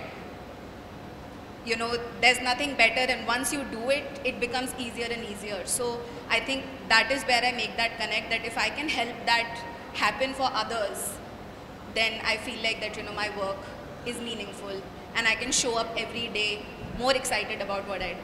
Thank you. Thank you. Coming back to you again, purpose as it is called, and Akanksha mentioned about this, that अगर purpose नहीं होगा तो सिर्फ sales लगेगी. But बहुत सारे हमारे जो दर्शक हैं वो जर्नलिज्म से हैं, और उनको लगता है कि CSR जो है वो मोर लाइक अ आई वॉश होता है, और बहुत सारे ब्रांड जो हैं वो सिर्फ सेल्स की बात करते हैं, या ग्रीन वॉशिंग जो हम एक वर्ड यूज़ करते हैं उसके बारे में बात करते हैं. आप अपने ब्रांड के बारे में बता रही थी, आपके हिसाब से what is the purpose that your brand has, and what is the role of a women in that, purely from a leadership perspective in driving that purpose?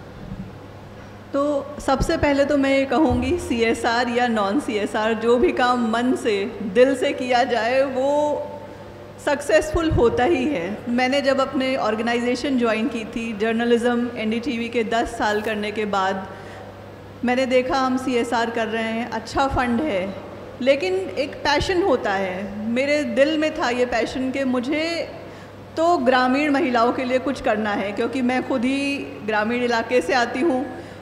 अपने एरिया की पहली वुमेन हूँ जो जॉब कर रही हूँ, वरना हमारे यहाँ फ्यूचर वुमेन का यही होता है कि 10th पास कर लो शादी कर लो, तो उस मिथ को ब्रेक करना था। And I am grateful that मुझे अपने फादर का पूरा सपोर्ट रहा। And when girls of my age were learning cooking, मैं गाड़ी चलाती घूमती थी और अपने थीसिस रिसर्च करती थी कि अब आगे कैसे बढ़ना है, अपने आर्टिकल्स लिखती थी, टाइम्स ऑफ इंडिया में पब्लिश होते थे, वहीं से पैशन शुरू हुआ।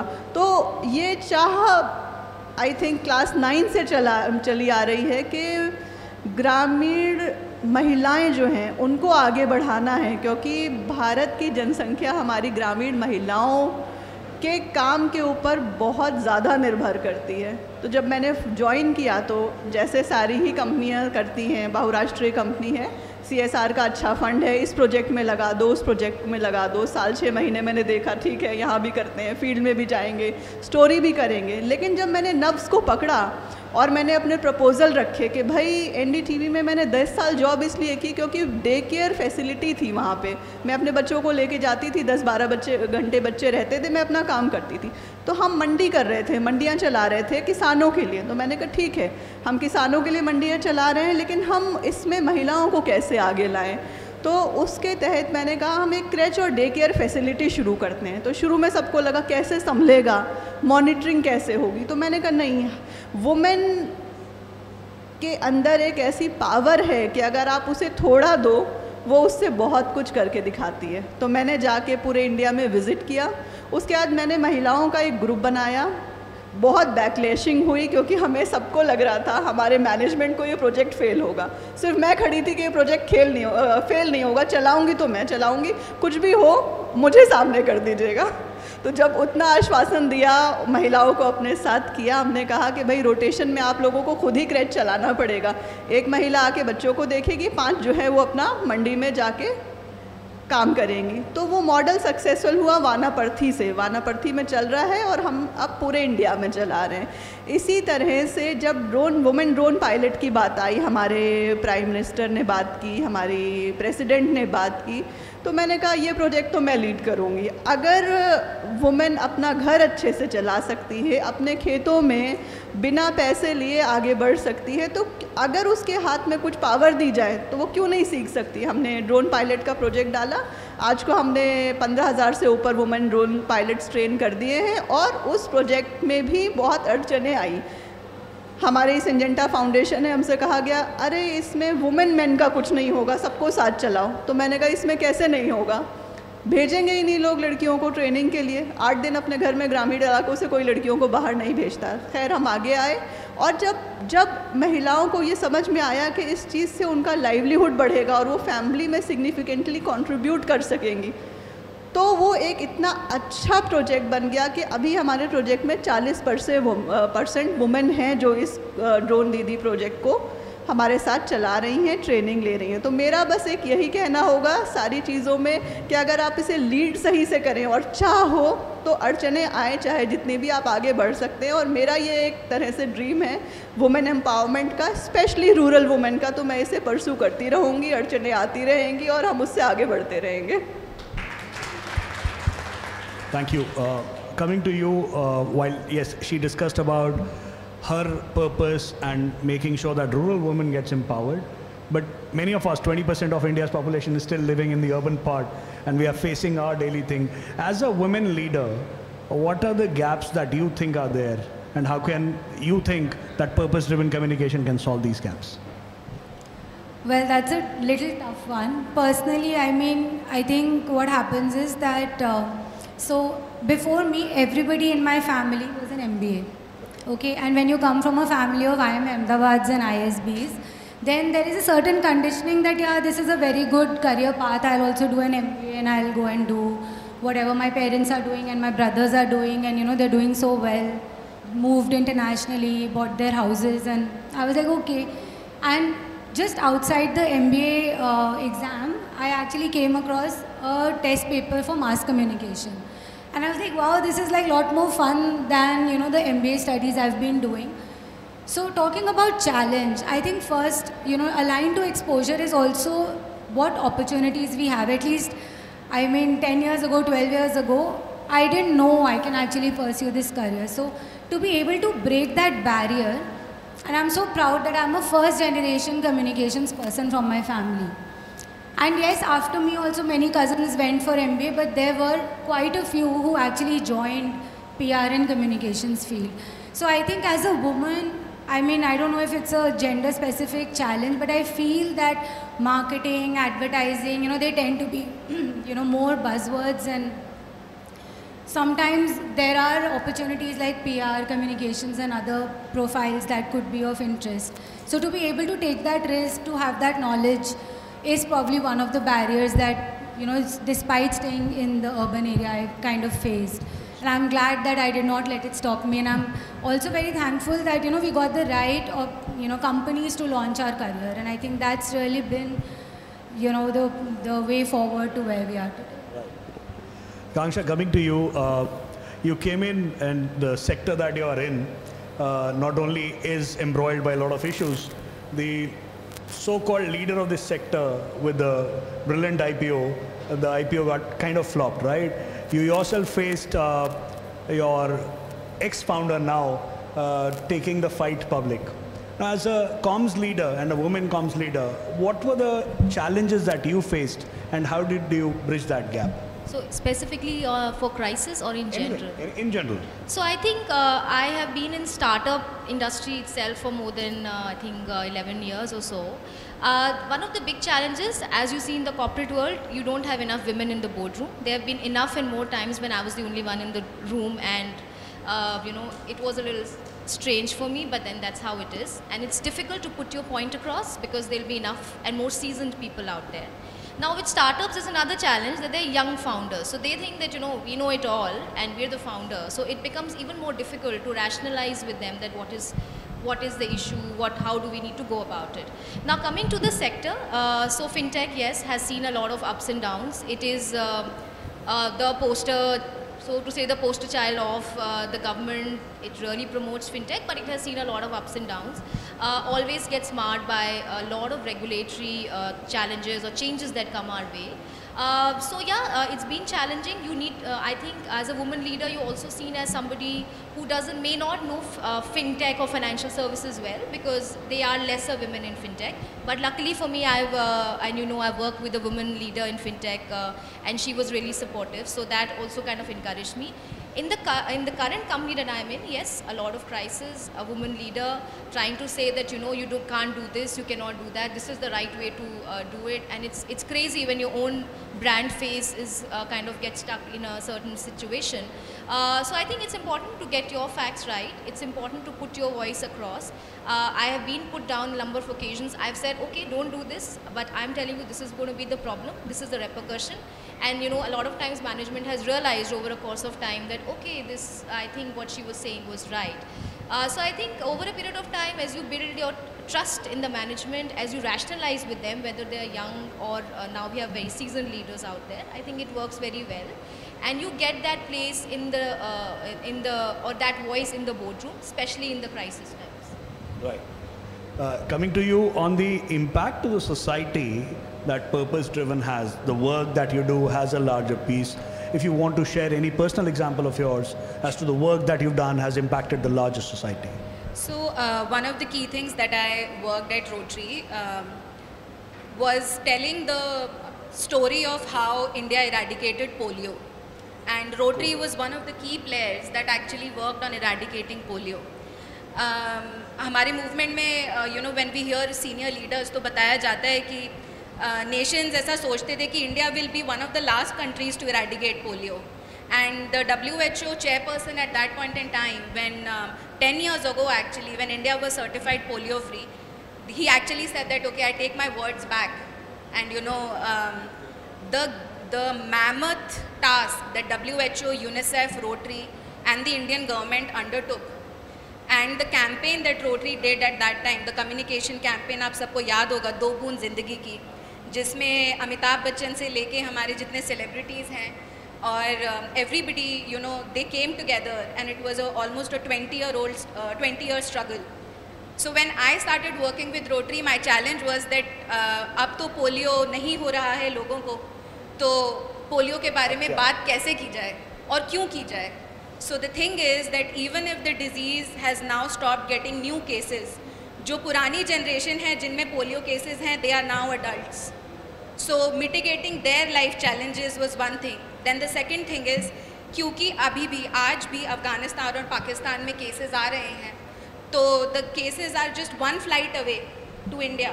सो how do we maintain our immunisation coverage? तो भारत सरकार आज भी मिशन इंद्रधनुष के अंदर पोलियो को एक की डिजीज़ माने हुए है और उनकी इम्यूनाइजेशन नवजात बच्चों को अभी भी दी जाती है. So Rotary keeps working every year, our volunteers keep working every year on the issue. But one of the best things that I was able to contribute in was in one of the most challenging times during COVID, because the lessons from the polio movement, the government, civil sector, society, everybody, they channelized those learnings into the COVID movement. Be it misinformation about the vaccines, be it about cold chain storage की vaccine का time कितना होना चाहिए, कहाँ से procure होनी चाहिए, किस तरीके के चैलेंजेस आएंगे.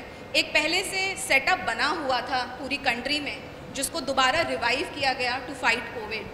And I was just very grateful to be able to tell that story in the Indian media for the first time, and championing that for Rotary, that for decades our volunteers worked on this cause, and you know their will also kind of got re-energized, because in the times of crisis is when you know these things come together. So I think that's one example, and my biggest takeaway was that the success of beautiful healthcare campaigns, चाहे वो आज के time पे HPV vaccine हो जो cervical cancer के लिए government तैयार कर रही हैं, या पोलियो वैक्सीन हो या कोविड हो, the success and impact of communications in such you know healthcare campaigns has been one of my biggest learnings in Joy. Thank you. Coming to you, since you mentioned about the cause or purpose of rural women that you are very concerned with and you are working towards it.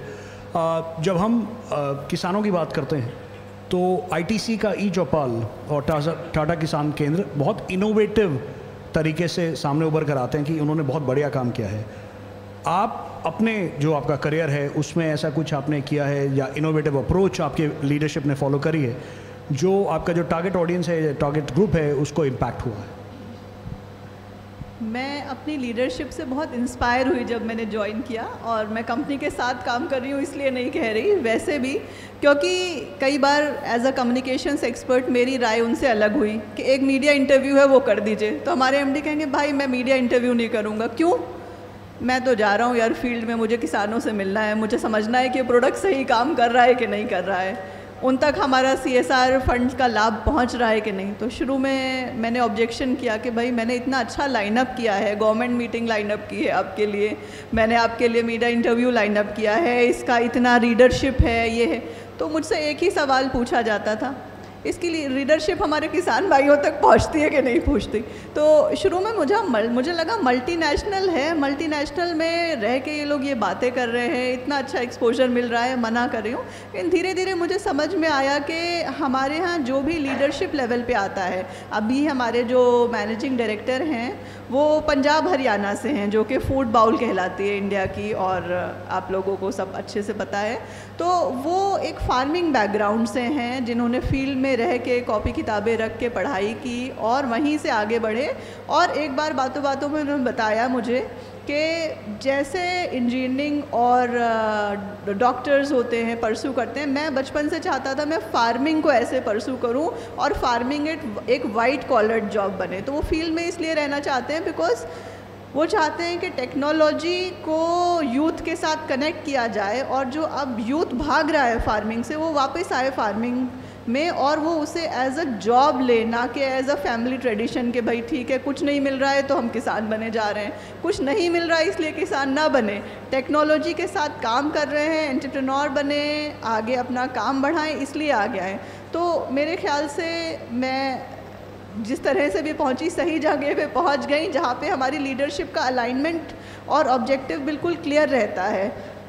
Media में भी आए, धीरे धीरे आए, समझाने पे आए, हमने एक अपनी कम्युनिकेशन स्ट्रैटेजी बनाई, इंटरव्यूज़ भी हुए. लेकिन आज भी अगर उनको दो चीज़ों में से एक चूज़ करना पड़े तो उनके लिए जो अर्जेंट प्रायोरिटी पे आएगा वो ये आएगा कि फील्ड में जाना है.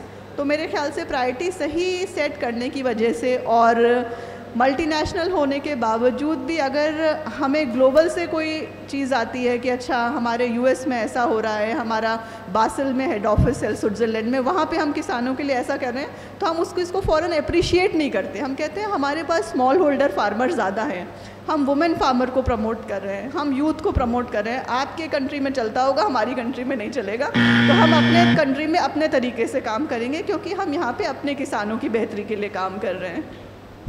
Thank you. Coming to you, coming to you on some of the campaigns, like ma'am mentioned. Of course, most of the things at bottom of the pyramid works really well. But दो नाम जो सबसे ज़्यादा आते हैं जब innovation की बात होती है, एक डव जो कैंपेन फॉर रियल ब्यूटी है, जो 20-22 सालों से चल रहा है और बहुत बढ़िया कर रहा है और उसने डव को एक अलग मुकाम दिया है, या सफोला जो इंडिया का ब्रांड है जिसने हार्ट के लिए एक ऑयल का कैंपेन रन किया। जैसे आकांक्षा ने बोला, सेल्स जो है वो ज़्यादा मायने नहीं रखती, पर्पस ज़्यादा मायने रखता है। ऐसे कुछ कैंपेन जिसमें women leader, as a women leader आप इन्फ्लुएंस हुई कि हाँ this is a campaign that was very future looking और this is something that I want to do to build innovation? I mean, there are many campaigns. Ariel was one, you know, it seems very tactical, daag achhe hain, but I feel that it had a very large meaning. Yeah, but that was for surf. Ariel is carry the load. Yeah. Surf. But I think even there was another one by Tata Tea which was about Jaagte Raho. And I had done not a thesis, but I had submitted a white paper on that ad campaign. I was still studying. I was a student of mass communication. And that inspired me to, actually I would like to talk about one campaign that I did for a charity. The interesting part about it was that back in the day influencers बस हो ही रहे थे, मतलब you know of course there were a few जिनको हम बहुत अच्छे से जानते थे, but there was definitely you know we knew कि another 5 years and it's going to boom. And during that time influencer marketing was purely paid, so you know you bring them on board and they'll do it for you.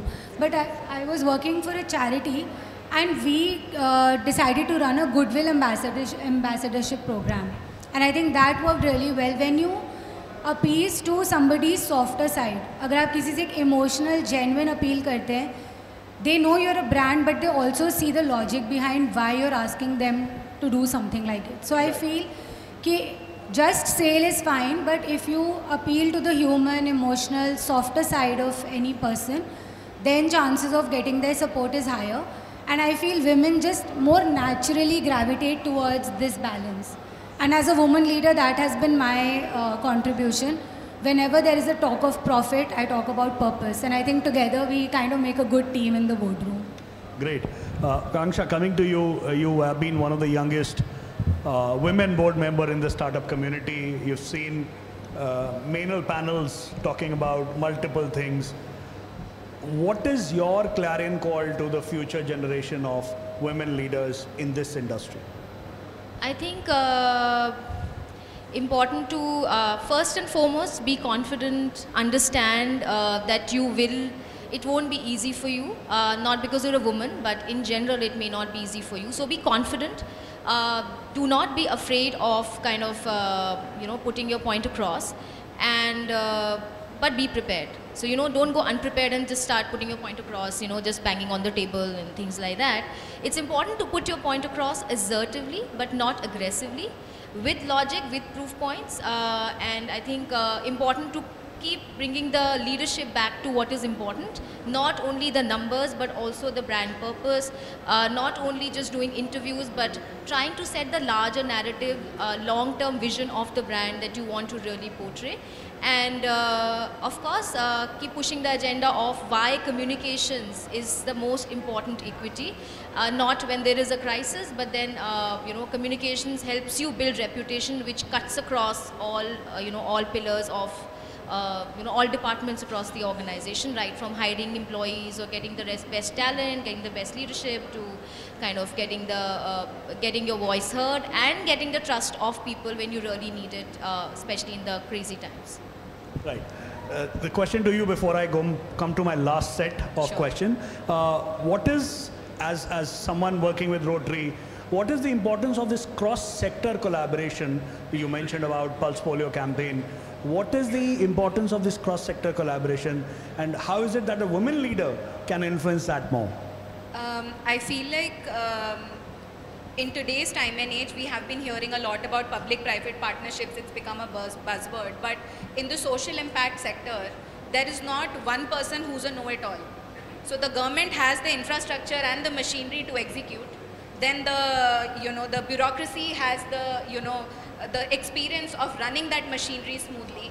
And the civil sector comes in with experience of academia, and they bring their expertise of how to bring qualitative and quantitative inputs. So I have personally witnessed this in healthcare and education and also livelihoods, that it's very, very beneficial for that to happen. So yeah. Thank you. And last question for each one of you, just one line answer. What is your call to action to the leaders here for purpose-driven? So if it's for women, I will say empowered women empower women. अगर आप सशक्त हैं तो अपने साथ साथ पीछे के लोगों को भी सशक्त करते चलिए, यही एक ट्रू सर्विस होगी.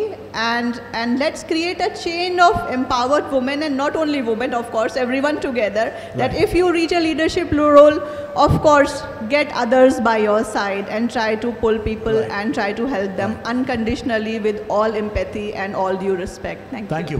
One line answer, please. Yeah. I agree with her. I think collaboration, the collaborative spirit is what is going to take us ahead. So it just takes two to tango. So it's just not just women who empower women or just men who empower women. It's the power of all that empowers women. Last words. Adding to whatever the previous speakers said, I think it's not going to be just often grand gestures. It has to be a consistent effort, down the line, and keeping our heads low and working towards, keeping the goal in our picture. And I think that is actually going to add to this collaboration. So yeah, thank you. Thank you. Thank you so much. Thank you. A heartfelt thank you to our incredible all-women panelists. Thank you, Dr. Samir Kapoor. I would request Shri Vipin Kharbanda ji, Vice Chairman PRSD, and Mr. Shravan Kakuru to please come join us on the stage for a small token we have for our panel today.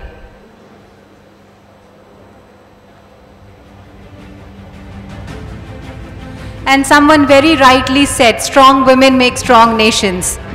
Can I have a loud round of applause, please?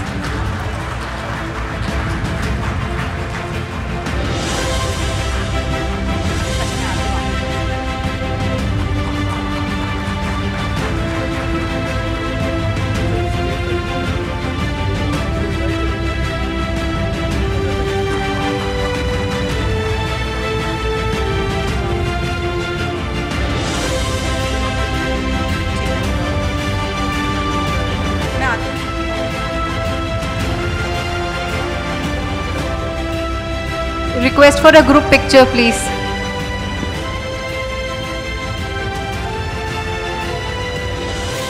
तालियों में कंजूसी ना करें.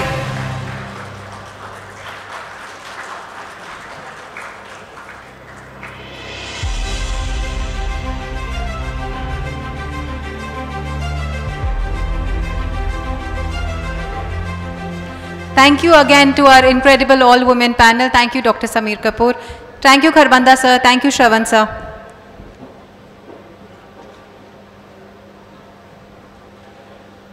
I'm sure this evening has captivated each and every one of you, and the excitement is just getting started.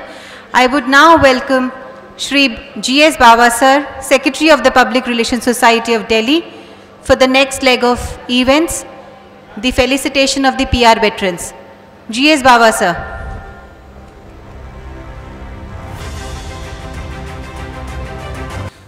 All right.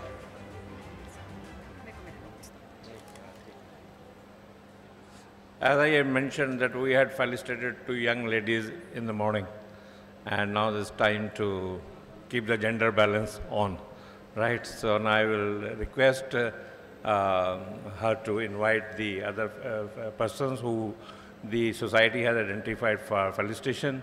And this has been our cherished demand, that we should not only do the activities, function and event, but we should also given an opportunity to get the persons who have done work be recognized.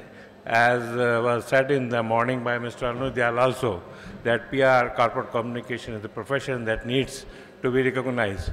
So before we request another person or another body to get it recognized, why don't we start doing it ourselves first, so that the word of mouth starts spreading, right? So may I request Madam to start the event ceremony? Madam.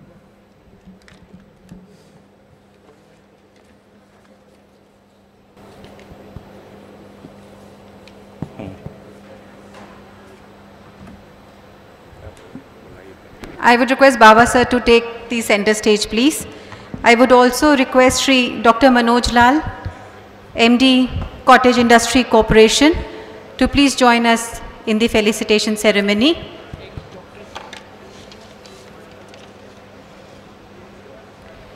Shri S.S. Rao sir, to please join us in the stage for the felicitation ceremony. Dr. J. Pati sir, please join us on the stage for the felicitation ceremony.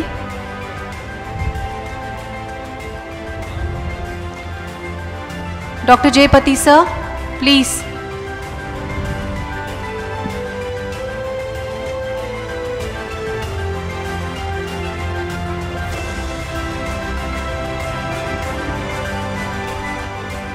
I'll be calling the PR veterans in a certain sequence, but I would request everyone to please welcome them with applause and with appreciation. Thank you so much. Anil Kumar Saxena ji, Indian Informative Service, 1984 batch, former Director General, Bureau of Outreach Communications and Railway, presently associated as Principal Advisor, Media Railtel.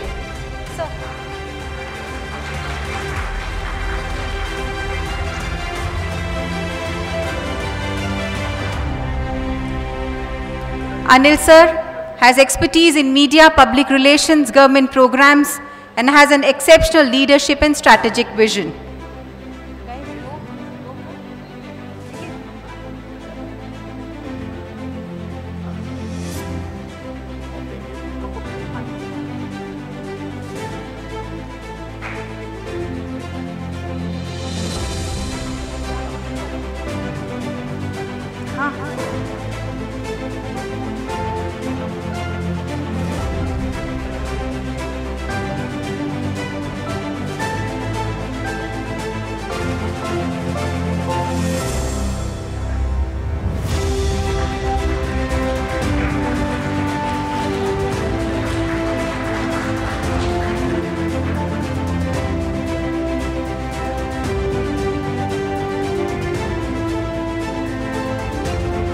Can we have a group picture, please?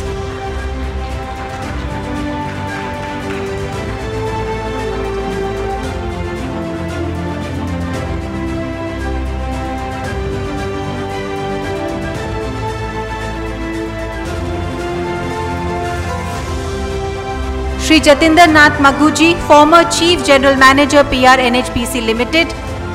Maghu sir holds expertise in public relations, media management, event management.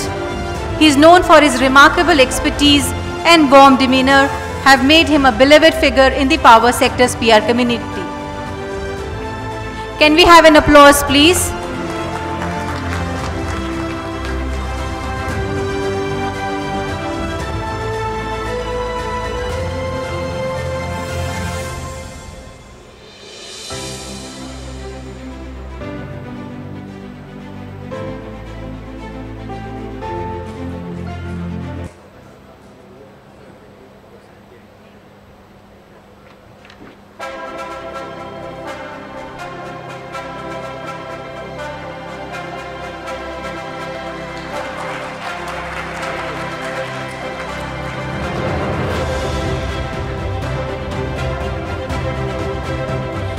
Shri Om Prakash ji, former General Manager, Public Relations, Power Finance Corporation Limited. Prakash sir holds expertise in public relations, human resources, administration, government programs. Can I have an applause, please?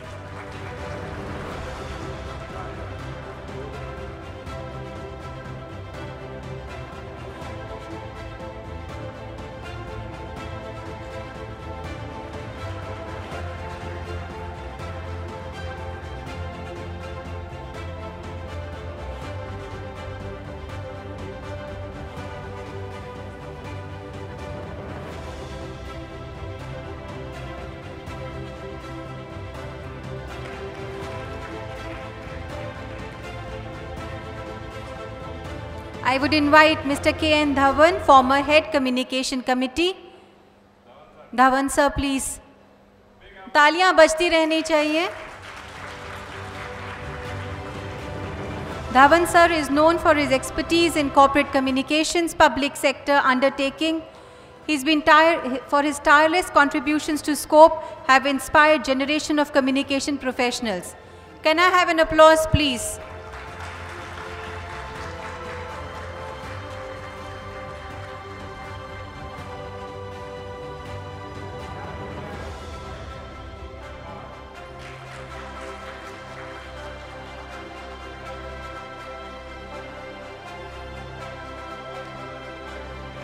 Shri Anshuman Tandon ji, Chief General Manager, Power Grid Corporation of India.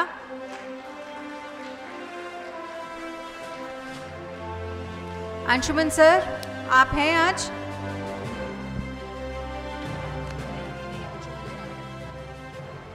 Dr. Jyoti Kumar, Head Corporate Communication, GAIL India.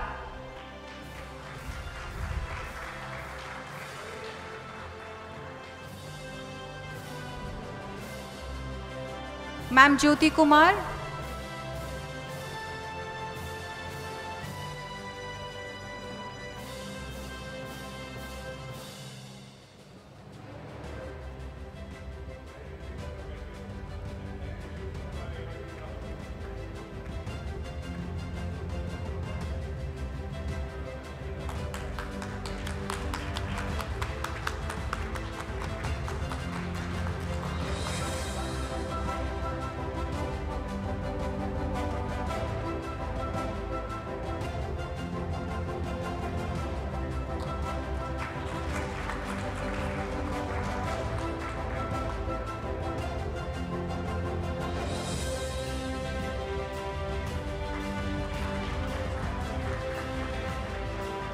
Congratulations to the PR veterans.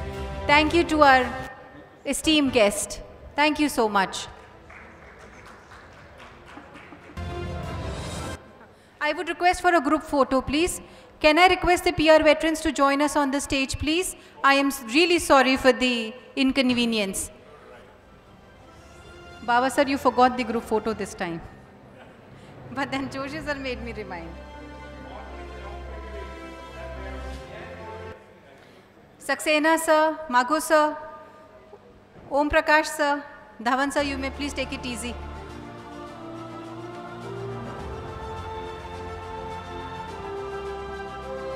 I would request the chairman, Shri Sarvesh Tiwari ji, to come for the group picture, please.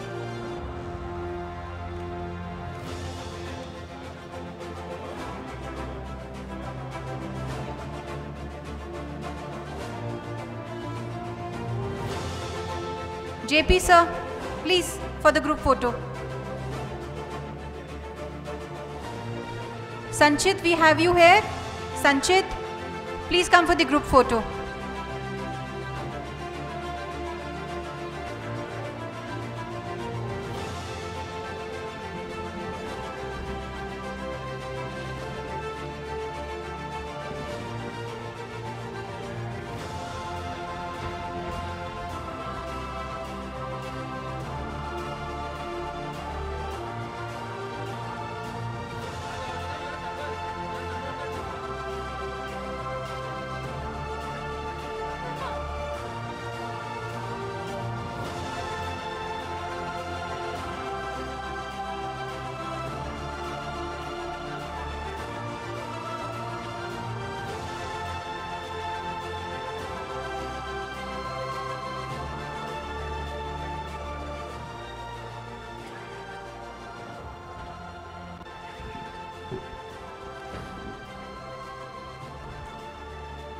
Sincere thank you to all the PR veterans.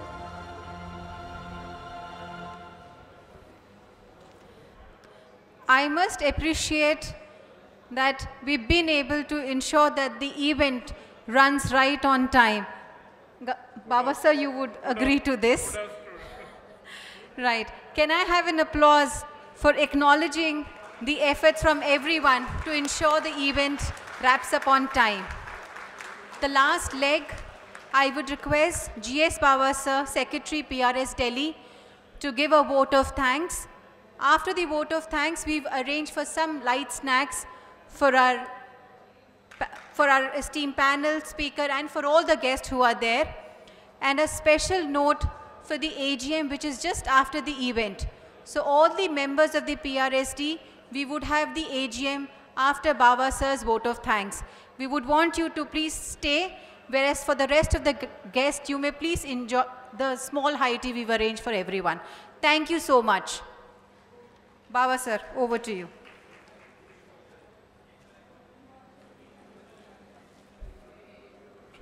Good afternoon. Make yourself comfortable. There has been some turbulence created by giving the awards, that is but natural, but then everything needs to get settled down for the next activity. On behalf of Public Relations IIT Delhi, I would like to extend my heartiest gratitude to each and everyone who is present there and some people who are not able to be available here, but then they have done a lot for the success of Communication Conclave 2024. My special thanks to our sporting partners, because everybody is here because of that sport. So Delhi Metro Corporation, who has very gracefully given the extension, and our friend Highward, what we call Conscious IT, Apple authorized reseller, he was here, and he always comes forward to extend financial support. We are thankful to him. And NTPC, REC, Power Grid, Go Green, and PFC. So we are very happy to everybody. And here I am referring to our brand ambassador in these organization, institutions, who are keeping our flag high and fly in their respective organization, and that is the reason we are able to get this support from them. I also appreciate the media partnership with the organizations and institutions who are present. I cannot name everybody, but few who have been helping us continuously and consistently. News Mantra, India Communication Forum, and most important support from other than the PRP group for everything you see here. I feel honored and proud that the positivity and that you find here is a testimony to the team of PRP, and we want to thank them for everything that they did. It's all well that ends well, that they have proven once again. And then Constitution Club, they always come forward to help us and try to adjust some kind of administrative things. That's good. We are happy that they have helped us. And then I know she has made a lot of efforts to bring the event on time, and there's a lot to add. Generally, I believe the vote of thanks should not be in a haste, but then honoring her efforts that we should start the AGM on time, I am cutting short. And I know that there are panel speakers. We want to thank everyone. And then there are the moderators who take a lot of efforts, taking the best out of the minds of the people in the limited time. Our purpose is only to ignite. That benefits will start rolling in our social media posts, etc., whatever we have been able to capture, and then the ball will start rolling. You will start interacting with this speaker over a period of time. So I think I should, in all respect, stop my vote of thanks. And if anything, anybody I have missed, I personally feel that I can thank them offline, right? Thank you. Thank you, Baba sir. Thank you so much for giving a short thank you note to everyone. I would request everyone to please enjoy the high tea. And before we end, I always do that. Can I have everybody's hand up, please? And I would want everyone to please pack your bag. Thank you for the job well done. Thank you for making it today. Thank you for wrapping the event on time. Thank you so much. Small note for the AGM, PRSD members are requested to please move forward. We would be starting with the AGM. And for the rest of the guests, please enjoy the high tea. Thank you so much.